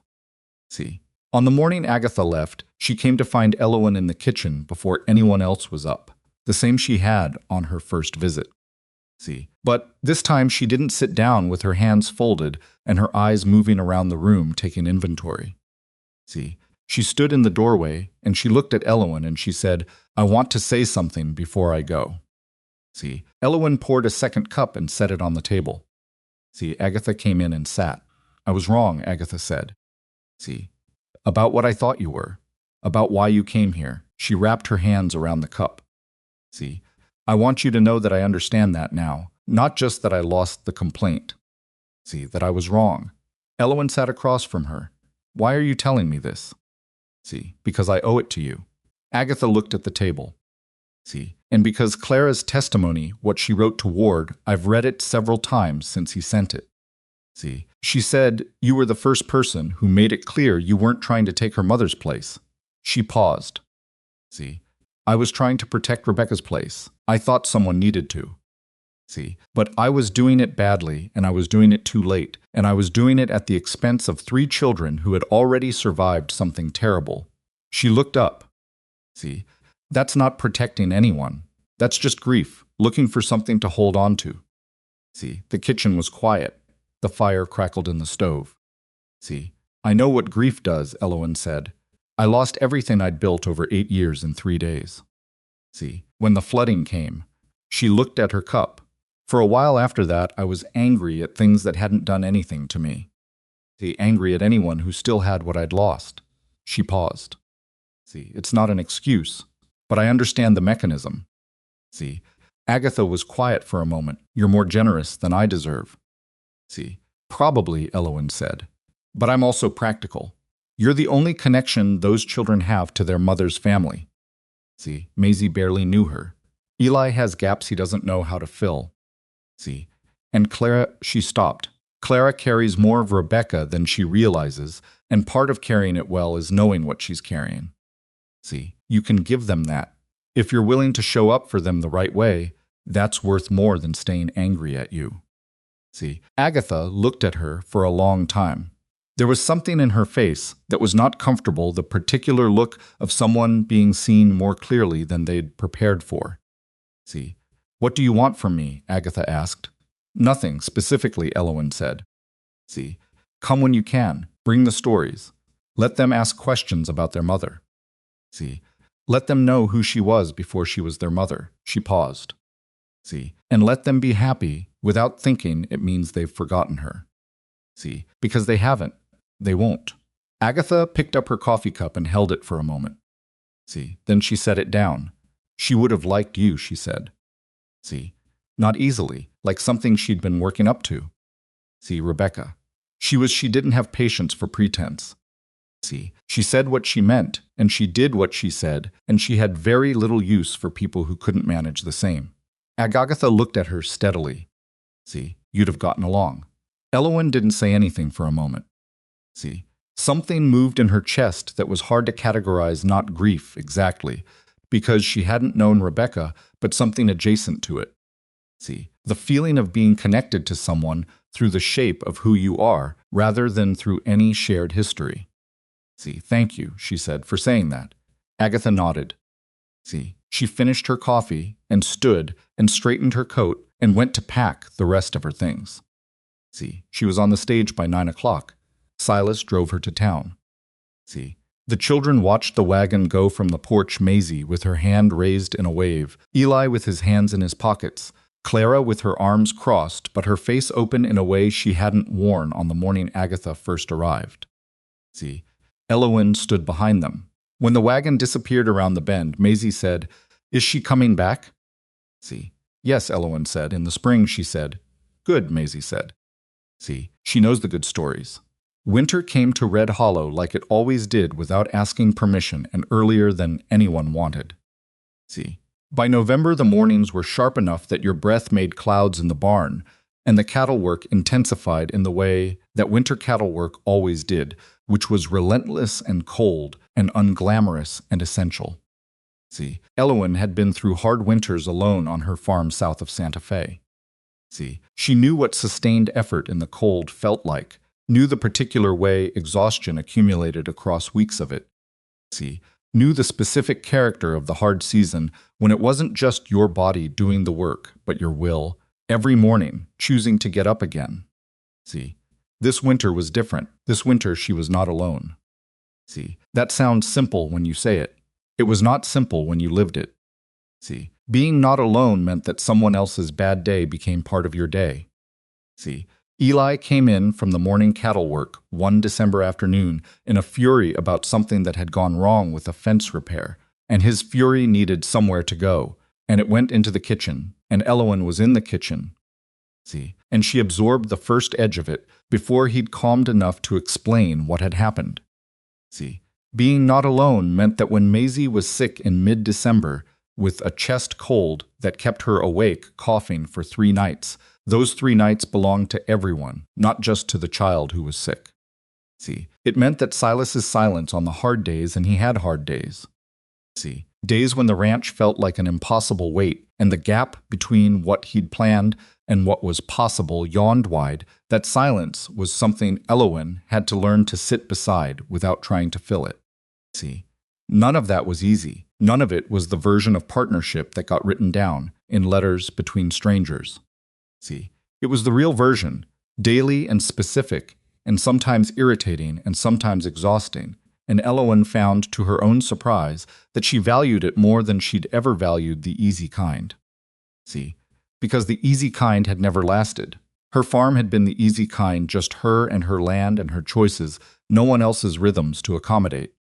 See, and when it was gone completely, because the only thing holding it together had been her, and one flooding season had been enough to undo 8 years. See, this was not like that. This had friction and weight and 4 other people's needs pressing against hers every day, and it would not come undone in a flooding season because it was built from more than one person's effort. See, that was worth the hard days. She was sure of that, even on the hard days. See, the letter from the business college in Santa Fe arrived in December, 3 weeks after Clara had sent her inquiry. See, Elowen was in the kitchen when Clara came in from the porch with the envelope in her hands and her face doing something complicated. See, it came, Clara said. Open it, Elowen said. Clara sat at the table and opened it with the same precision she brought to everything, no tearing, just the careful slide of a finger under the flap. See, she read it. She read it again. Then she set it on the table and looked at Elowen with an expression that was trying very hard not to be what it clearly was. See, they have a correspondence program, she said. Bookkeeping and business accounting. See, 18 months, she stopped. The cost is, she named a figure. See, it wasn't small. Elowen had already looked at the ranch accounts with this in mind. See, she knew they could manage it, with some adjustment. See, we can do it, she said. Clara looked at the letter. See, Papa doesn't know I sent the inquiry. I know, I want to tell him myself. See, of course. I want to tell him tonight. All right. See, Clara picked up the letter and held it for a moment. See, I've been doing this for 5 years, she said. The accounts. See, the books. And I'm good at it. She looked up at Elowen, and there was a straightforwardness in her face that was all Clara, earned and unsentimental. See, I want to be formally trained. I want to do this properly. See, not just well for a ranch in New Mexico, but properly. See, the way a professional does it. I know, Elowen said. See, that's why we looked into it. If I do this. Clara paused. See, if I complete the program, I could do this for more than just Red Hollow. See, other ranchers need accounts managed, businesses in town. See, eventually I could. She stopped herself. She was 16, and aware of the distance between where she was and where she was seeing, and she folded the larger vision back, not because it was wrong, but because it wasn't the immediate conversation. See, say it, Elowen said. Clara looked at her.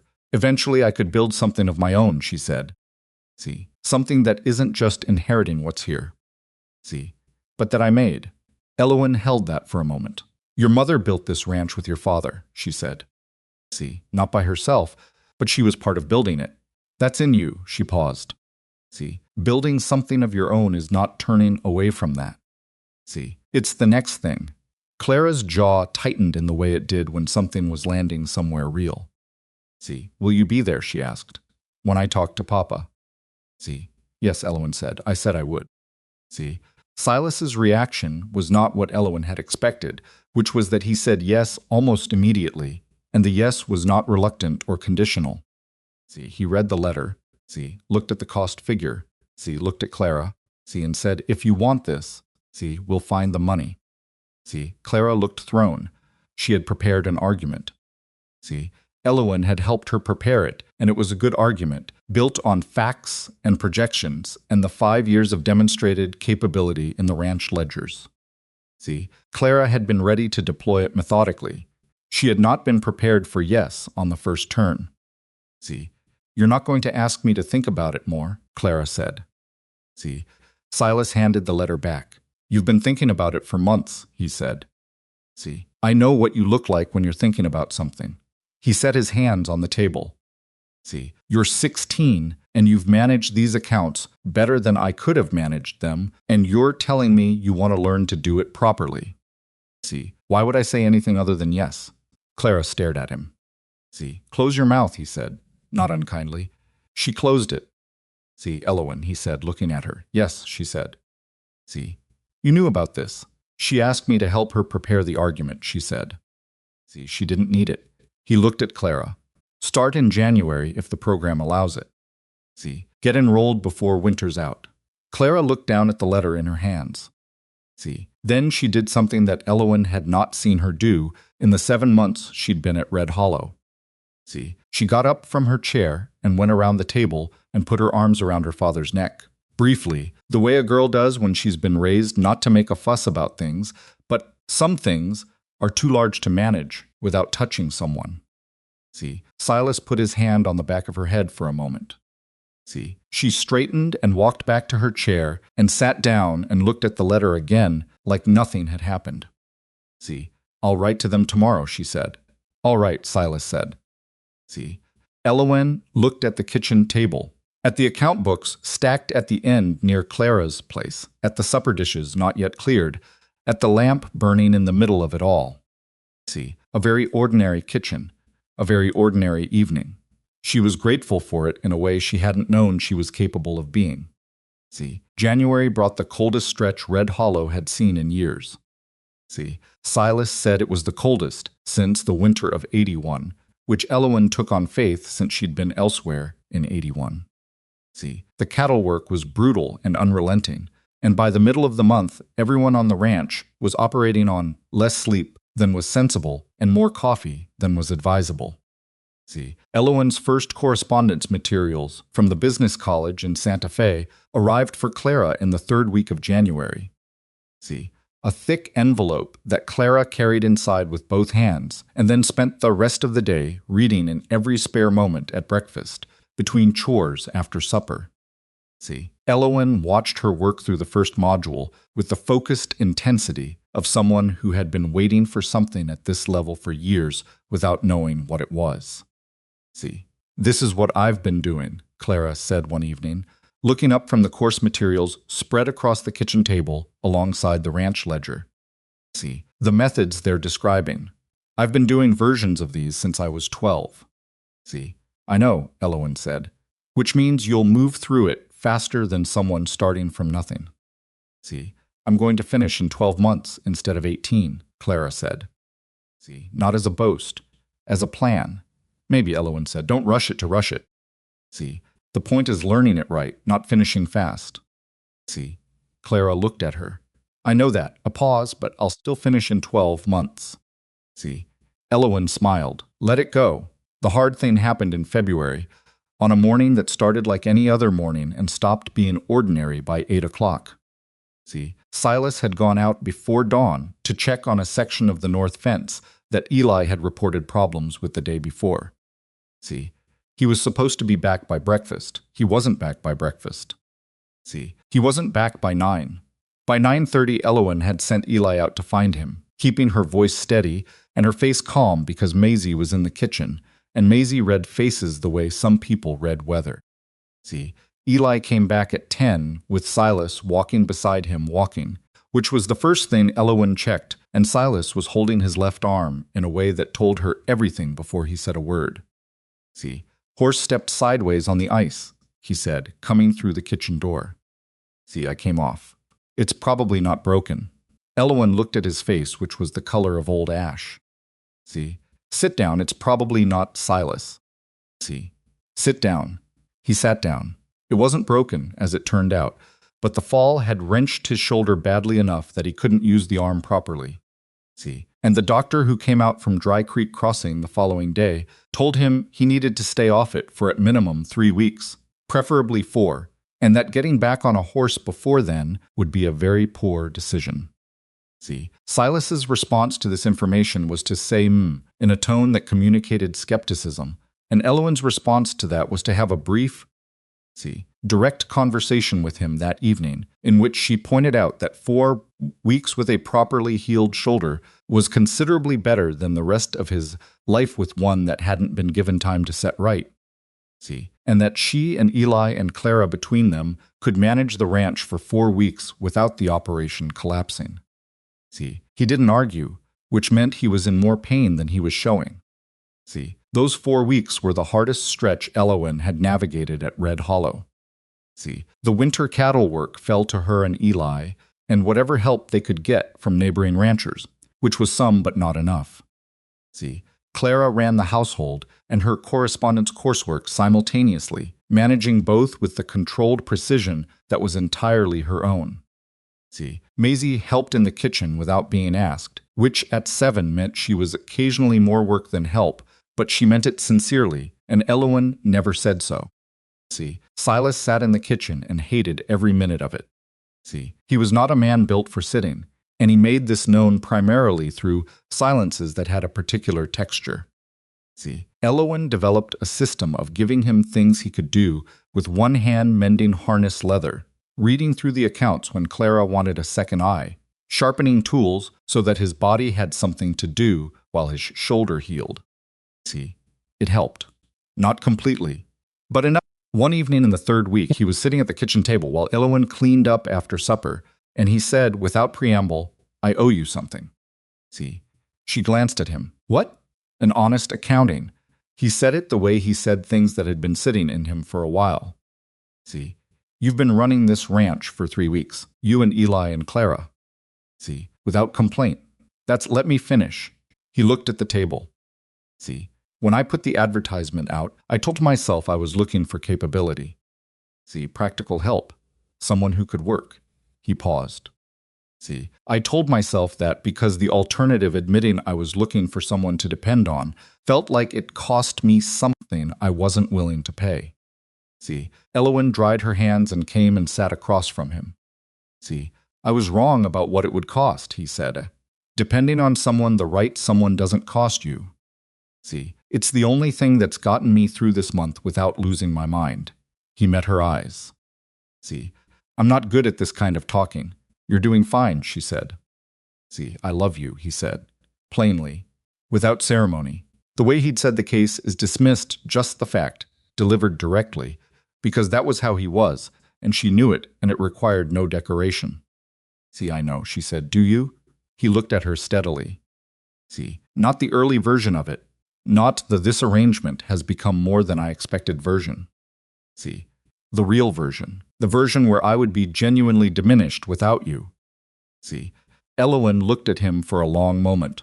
Her husband, sitting at the kitchen table with his arm in a sling and ash still in his face from the weeks of pain, telling her the truth about who he was and what she was to him.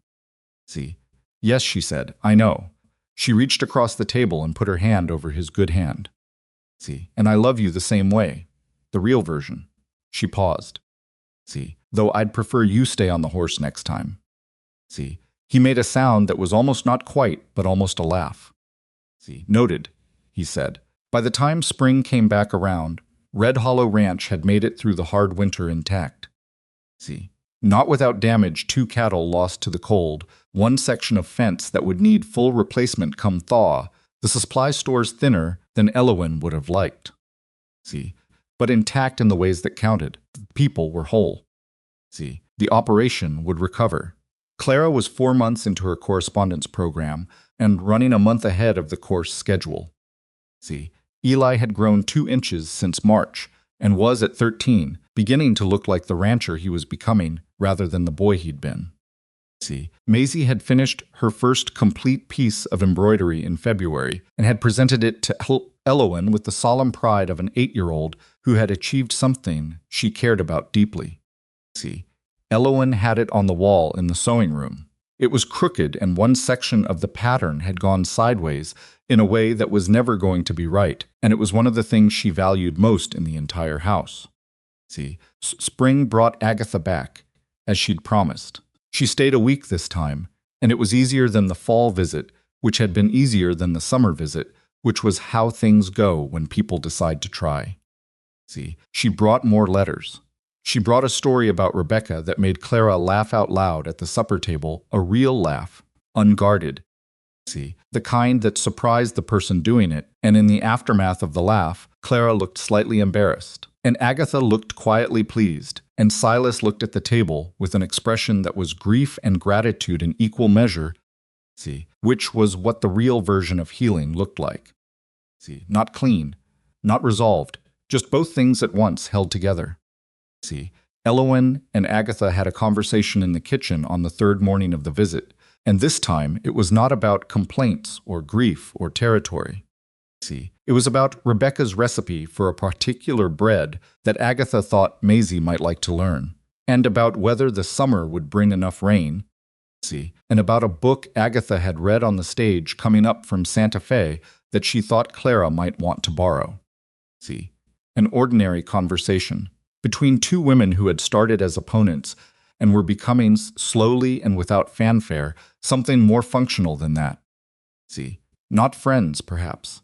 Not yet, but people who had decided to share the same table and treat each other decently and let what came after come at its own pace. See, that was enough. That was, Elowen had learned, actually quite a lot. See, the moment with the chair came in April, on a Sunday evening, when the light was going golden through the kitchen windows and supper was done, and the dishes were drying on the rack, and the ranch had the particular settled feeling of a day ending well. See, Clara came into the kitchen where Elowen was sitting alone with a cup of tea, the account books closed for the evening for once, just sitting.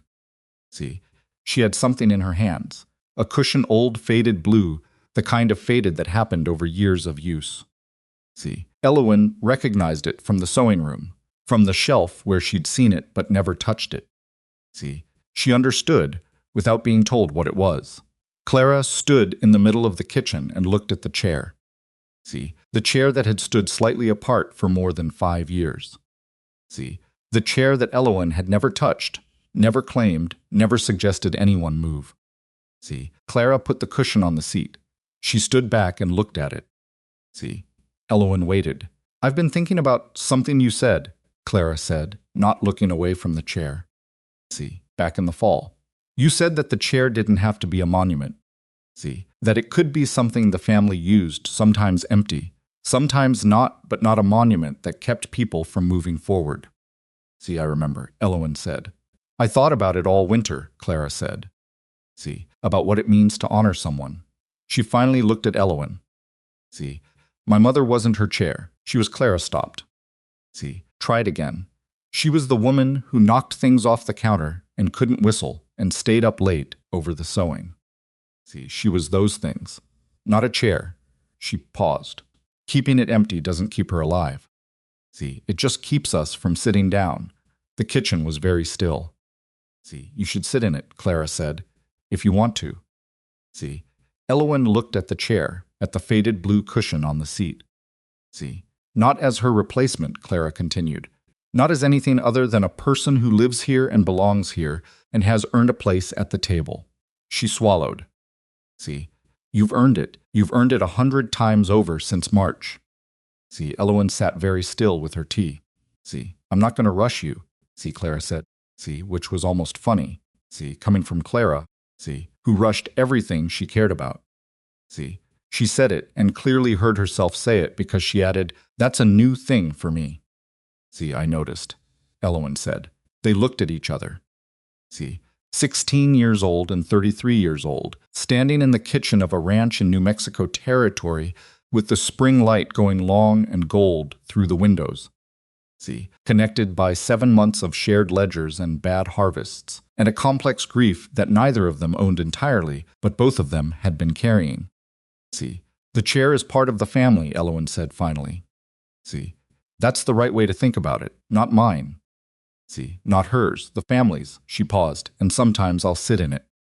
See, and sometimes it'll be empty, and that's how it should be. See, Clara nodded. Then, without ceremony, without the weight of what it was, she pulled the chair out and sat in it herself. See, just sat in it, casually the way you sit in any chair at the end of a day. See, Elowen watched her. "It's comfortable," Clara said. See, I always wondered. "You never sat in it?" Never, she settled back. See, my mother had good taste in chairs. Elowen looked at her daughter and then caught herself because she had not yet used that word, even in her own mind, and using it now, even silently, surprised her. See, she sat with the surprise for a moment, testing it. See, it felt accurate, not as a replacement for anything. See, just accurate. She reached out and put her hand briefly on Clara's shoulder. See, Clara didn't shrug it off. She didn't lean into it either, because she was Clara and even the real version of her feelings came out sideways. See, but she stayed, and Elowen's hand stayed for a moment, and that was the shape of what they were to each other. See, not a simple thing, a real thing. Maisie came into the kitchen then, because Maisie came into the kitchen eventually, drawn by whatever the kitchen contained. See, she stopped when she saw Clara in the chair. "You're sitting in Mama's chair," she said. See, "Yes," Clara said. Maisie looked at it, then at Elowen. See, "Can I sit in it too?" "That's up to your sister," Elowen said. See, Clara scooted sideways on the wide seat and patted the space beside her. See, Maisie climbed up and wedged herself in alongside Clara, the way she wedged herself into everything with complete commitment and no awareness that there wasn't quite enough room. See, Clara adjusted. The two of them sat in the old chair together, filling it up. See, Eli came in from the barn 10 minutes later and looked at them and said, "What are you doing?" See, sitting, Clara said. He looked at the chair, looked at Elowen.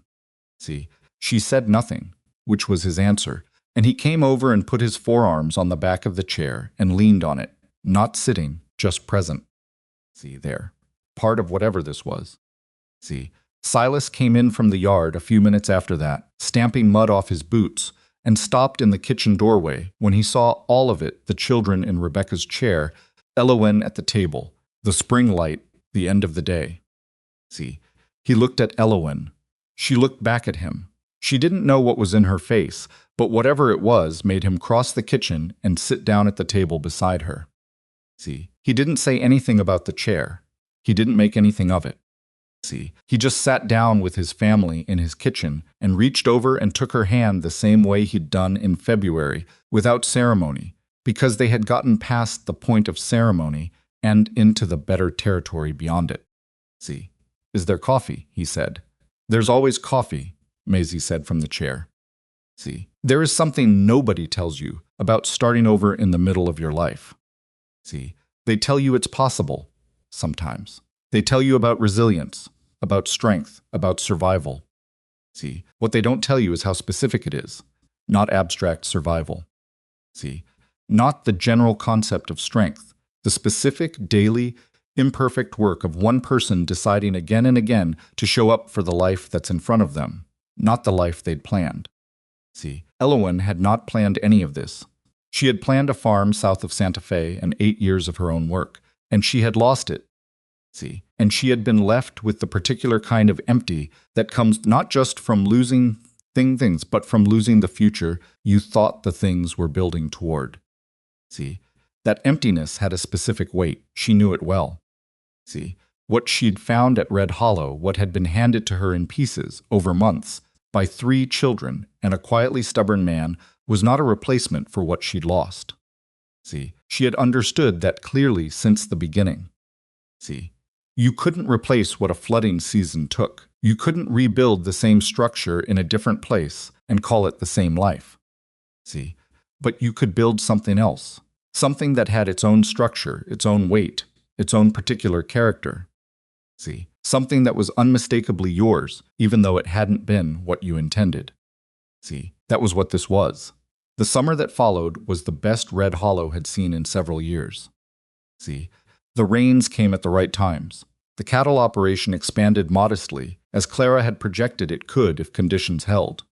See, Eli took on more of the range work with a confidence that had been building all winter and came out the other side of the spring looking like something settled and real rather than something still forming. See, Maisie turned 9 in June and celebrated by announcing she intended to learn every stitch her mother had known, using Agatha's letters as a guide and Elowen's patience as a resource that she deployed without restraint. See, Clara finished her correspondence coursework in November, exactly 12 months after she'd enrolled, as she'd said she would. See, the certificate arrived in an envelope that she opened at the kitchen table with everyone present, because Silas had asked everyone to be there, which was unusual enough for him that they all knew something was happening. See, she read it and set it on the table and looked at it. See, bookkeeping and business accounting, she said, certified by correspondence. See, congratulations, Silas said. Clara looked at the certificate. See, at what it represented, not the paper, but the decision behind it, the correspondence modules completed by lamplight after supper, the questions she'd asked Elowen over the shared ledger. See, the 5 years of unpracticed practice that had turned out to be the foundation everything else was built on. See, she looked at Elowen. You told me in the fall, Clara said, that building something of my own wasn't turning away from what was here. See, that it was the next thing. Yes, Elowen said. I've been thinking about what the next thing looks like. She picked up the certificate. See, there are 3 ranchers within 20 miles of here who I know for certain are keeping their accounts badly. See, I've seen it when Papa buys from them. Their pricing is inconsistent and they're not tracking their losses correctly. She set the certificate down. See, I could offer my services. Part-time to start. We have the accounts here running well enough that I can give some hours to it. See, Silas looked at her steadily. I'm not leaving Red Hollow, she said, answering the question he hadn't asked. See, I'm not going anywhere. I'm adding to what's here. She looked at the table. See, I want to build something, a practice, something that in 10 years is real and has my name on it. See, the kitchen was quiet for a moment. See, Clara Mercer, the bookkeeper, see, Eli said, trying it out. See, Clara shot him a look. Don't, it sounds serious, he said. See, it is serious, I know. That's why I said it. Silas picked up the certificate and read it again. See, then he set it back in front of Clara. First client is Red Hollow Ranch, he said. See, which you've already had for 6 years without being paid for it. He met her eyes. See, we'll fix that too. Clara opened her mouth, closed it. See, Papa, I should have been paying you for it since you were 12, he said. See, it came out rough and honest, and it clearly cost him something to say it. See, I was a man with too much on his back and not enough to give, and I didn't. I took what you were offering, and I didn't acknowledge it the way I should have. He paused. See, I'm acknowledging it now. Officially, formally, you're the Red Hollow Ranch accountant, and you're owed back pay that I intend to work out with you and put in the ledger. See, Clara looked at the table. Her jaw was set in the Clara way. See, you don't have to, she started. Clara, Elowen said gently. See, Clara stopped. Let him do this, Elowen said. You've been the one who accepted things graciously for years. See, this is his turn. Clara looked at Elowen for a long moment. See, something moved through her face. See, and then she nodded once. See, and picked up the certificate and said, see, we'll work out the figures this weekend. See, good, Silas said. And the relief on his face was the kind that comes from finally paying a debt you've owed too long. See, 3 years pass the way years pass on a working ranch, not gracefully, not in a narrative arc, but in seasons and hard work and slow change and things that only make sense when you look back at them. See, Eli grew into a rancher who was quieter and more methodical than his father, and better with difficult cattle, which Silas acknowledged without ever quite saying out loud. See, he turned 16 and then 17, and by 18, he was doing the work of someone who had been doing it for years, because he had been. See, he had his mother's patience and his father's stubbornness, and something that was entirely his own, a kind of careful attentiveness to the world around him, to the animals and the land and the people, see, that made him someone you wanted to be near when things went wrong. See, Maisie turned 12 and had learned enough from the combination of Agatha's letters, Elowen's patience, and her own determined practice that she was making pieces of real quality. See, she sold her first piece, a sewing project, for the wife of the dry goods merchant in Dry Creek Crossing at 11, and announced afterward that she intended to do that more. See, she did. By 12, she had 5 regular customers, all from town, all women who had heard about the girl at Red Hollow who did work at a price that was fair and quality that was reliable. See, she had her mother's eye for detail. Agatha said on one of her visits watching Maisie work. See, Rebecca had the same thing, the ability to see at the start of a project what it would look like at the end, and to work steadily toward that picture without losing it. See, Maisie accepted this information and filed it in the same way she filed everything practically for future use. See, Clara built her practice. See, carefully, without rushing it, she took on those 3 neighboring ranchers in the first year and 2 more in the second, and by the third year had a client list that required her to dedicate 3 mornings a week to work outside Red Hollow. See, she rode out herself in all weather with her ledger case tied behind the saddle, and she came back in the afternoons and managed the Red Hollow accounts in the evenings, and it was a lot of work, and she did not find it excessive. See, she had always worked. The difference now was that the work had her name on it. See, Agatha came twice a year, spring and autumn, and each visit added something to the family's knowledge of the woman who had built Red Hollow before any of them had been part of it. See, Rebecca Mercer accumulated detail over those visits, not just the stories about the bread and the embroidery and the knocked-over counter items, but the larger things. See, the way she'd managed difficult neighbors, the way she'd argued with Silas, which had been frequently and productively. See, the way she'd talked about her children when she wrote to Agatha with the kind of love that was too large to say directly, and so came out sideways in descriptions of small things. See, on one autumn visit, Agatha read aloud from one of Rebecca's letters. See, a passage about Clara, 8-year-old Clara, as she had been that described her as serious and fierce and completely certain of her own opinions, which I find exhausting and also magnificent. See, and which I think will serve her well when I'm not around to be exhausted by it.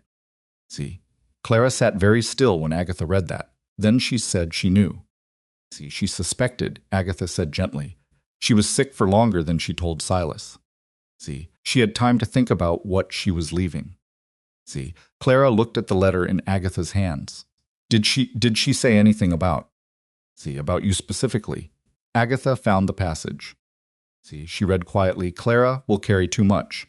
She already does. See, I hope someone reminds her she doesn't have to. The kitchen was absolutely silent. See, Elowen sat at the table with her hands folded. Clara looked at the far wall for a long time. See, her throat moved. She was 19 years old, and she had the certificate on the wall of her room and her name on 5 clients' ledgers, and the same fierce, serious certainty she'd been born with, and she had been reminded, see, by the one person who'd understood the question to ask. See, I have been reminded, she said quietly. Eventually. See, Agatha folded the letter. Yes, she said, I can see that. See, on a Sunday morning in the spring of the 3rd year, Elowen woke before 4 and lay in the dark for a moment and listened to the ranch. See, the sounds of it, the cattle in the distance, the wind, the old wood of the house settling in the pre-dawn cool. See, the sound she'd woken to every morning for 3 years. See, Silas was asleep beside her. His shoulder had healed properly as she'd argued it would. See, he was warm and solid and breathing in the even way of a man who had made his peace with his life. See, she got up and went to the kitchen and started the fire and made coffee. See, she stood at the window while it brewed and looked at the yard in the early gray light. See, she was 35 years old. She had come here at 32 with a weathered trunk and no money, and a letter that said she was not looking for affection, only for work that mattered and ground that holds. See, she had ground that held. She had work that mattered. See, she had 4 people who had woven themselves into her in ways she hadn't seen coming and didn't regret. See, she was not the woman she'd been before the flooding. See, that woman was gone in the specific way that the past is always gone, not erased, not irrelevant, but complete. See, done. A chapter rather than the whole book. See, the woman she was now had been made by all of it, the loss and the practical letter and the cold reception on the porch and the shared ledger and the complaint and the examiner and the February fall and the winter's hard work and the chair with the faded blue cushion and a 16-year-old girl who had eventually, in her own time and her own way, decided that thinking about it was not the same as refusing it. See, she heard footsteps in the hall. Clara came into the kitchen in the pre-dawn gray, her hair loose, her face still soft with sleep. See, she stopped when she saw Elowen. "You're up," she said. See, "I'm always up." "I know." Clara went to the stove and poured herself a cup of coffee. See, she stood at the window beside Elowen and looked at the yard. See, they stood there together in the gray morning, quiet. See, not because there was nothing to say, but because they had gotten to the place where quiet between them was its own kind of communication, full rather than empty, companionable rather than distant. See, "I had a letter from a rancher near Albuquerque," Clara said after a while. See, "He heard about my practice from one of the Dry Creek Crossing clients. See, he wants to discuss retaining my services. Albuquerque is a long way. See, he says he'd come here, quarterly, to go over the books." She turned her coffee cup. "See, it would be the largest account I've taken on. Are you nervous?" See, Clara considered this honestly, the way she considered everything. See, "No," she said. "I know I can do it." She paused. "That's new." See, that knowing. "Yes," Elowen said, "it is." Clara looked at her sideways. See, "You had something to do with that. You had everything to do with that," Elowen said. See, "I just sat across the table." "You sat across the table for 3 years," Clara said. See, "That's not nothing." They stood together in the kitchen that was both of theirs, that had been built by one woman and carried by another, and was now incrementally, imperfectly, really big enough for all of it. See, "No," Elowen agreed. "It's not nothing." The sun came up over the eastern ridge the way it always did, without asking, without announcement, just there and then present, filling the yard with the particular gold of a New Mexico spring morning. See, the cattle moved in the distance. Somewhere in the house, Maisie made a sound that meant she was waking up, which meant within 10 minutes she would be in the kitchen, talking at full volume about something she'd dreamed. See, Eli would be in the barn by 5:30, same as every morning. See, Silas would be up by 6, and there would be coffee, and there would be a day's work, and none of it would be perfect or easy or exactly what anyone had planned. See, that was the nature of a real life. It was not the life you'd planned. See, it was the life you'd built out of what remained after the plans fell through, and whether it was any good depended almost entirely on what you were willing to put into the building. See, Elowen looked at the yard of Red Hollow Ranch in the morning light. See, at the ground she'd planted her feet on 3 years ago, at the house she'd walked into as a stranger and stayed in as something else, at the sky over New Mexico that was enormous and indifferent and beautiful the way it always was. See, she had not planned any of this. She was grateful for every day of it. See, Maisie came into the kitchen at full speed, talking about a dream involving a horse and a hat, and something that made perfect sense only to Maisie, and Clara turned from the window with her coffee and said, "Slow down. See, I can't understand you." And Maisie said she was going perfectly the right speed, and the kitchen filled up with the sound of them, ordinary and irreplaceable. See, the old chair stood at the end of the table, sometimes occupied, sometimes empty, the faded blue cushion soft with use. See, Rebecca Mercer was in the house the way people are in the things they built, and the children they raised, woven in, permanent, specific. See, not diminished by what came after, part of what made what came after possible. See, and Elowen sat down at the table and poured herself a second cup and opened the account books and began the day, which was what she had always done and what she intended to keep doing for as long as Red Hollow needed her. See, which she suspected was a very long time.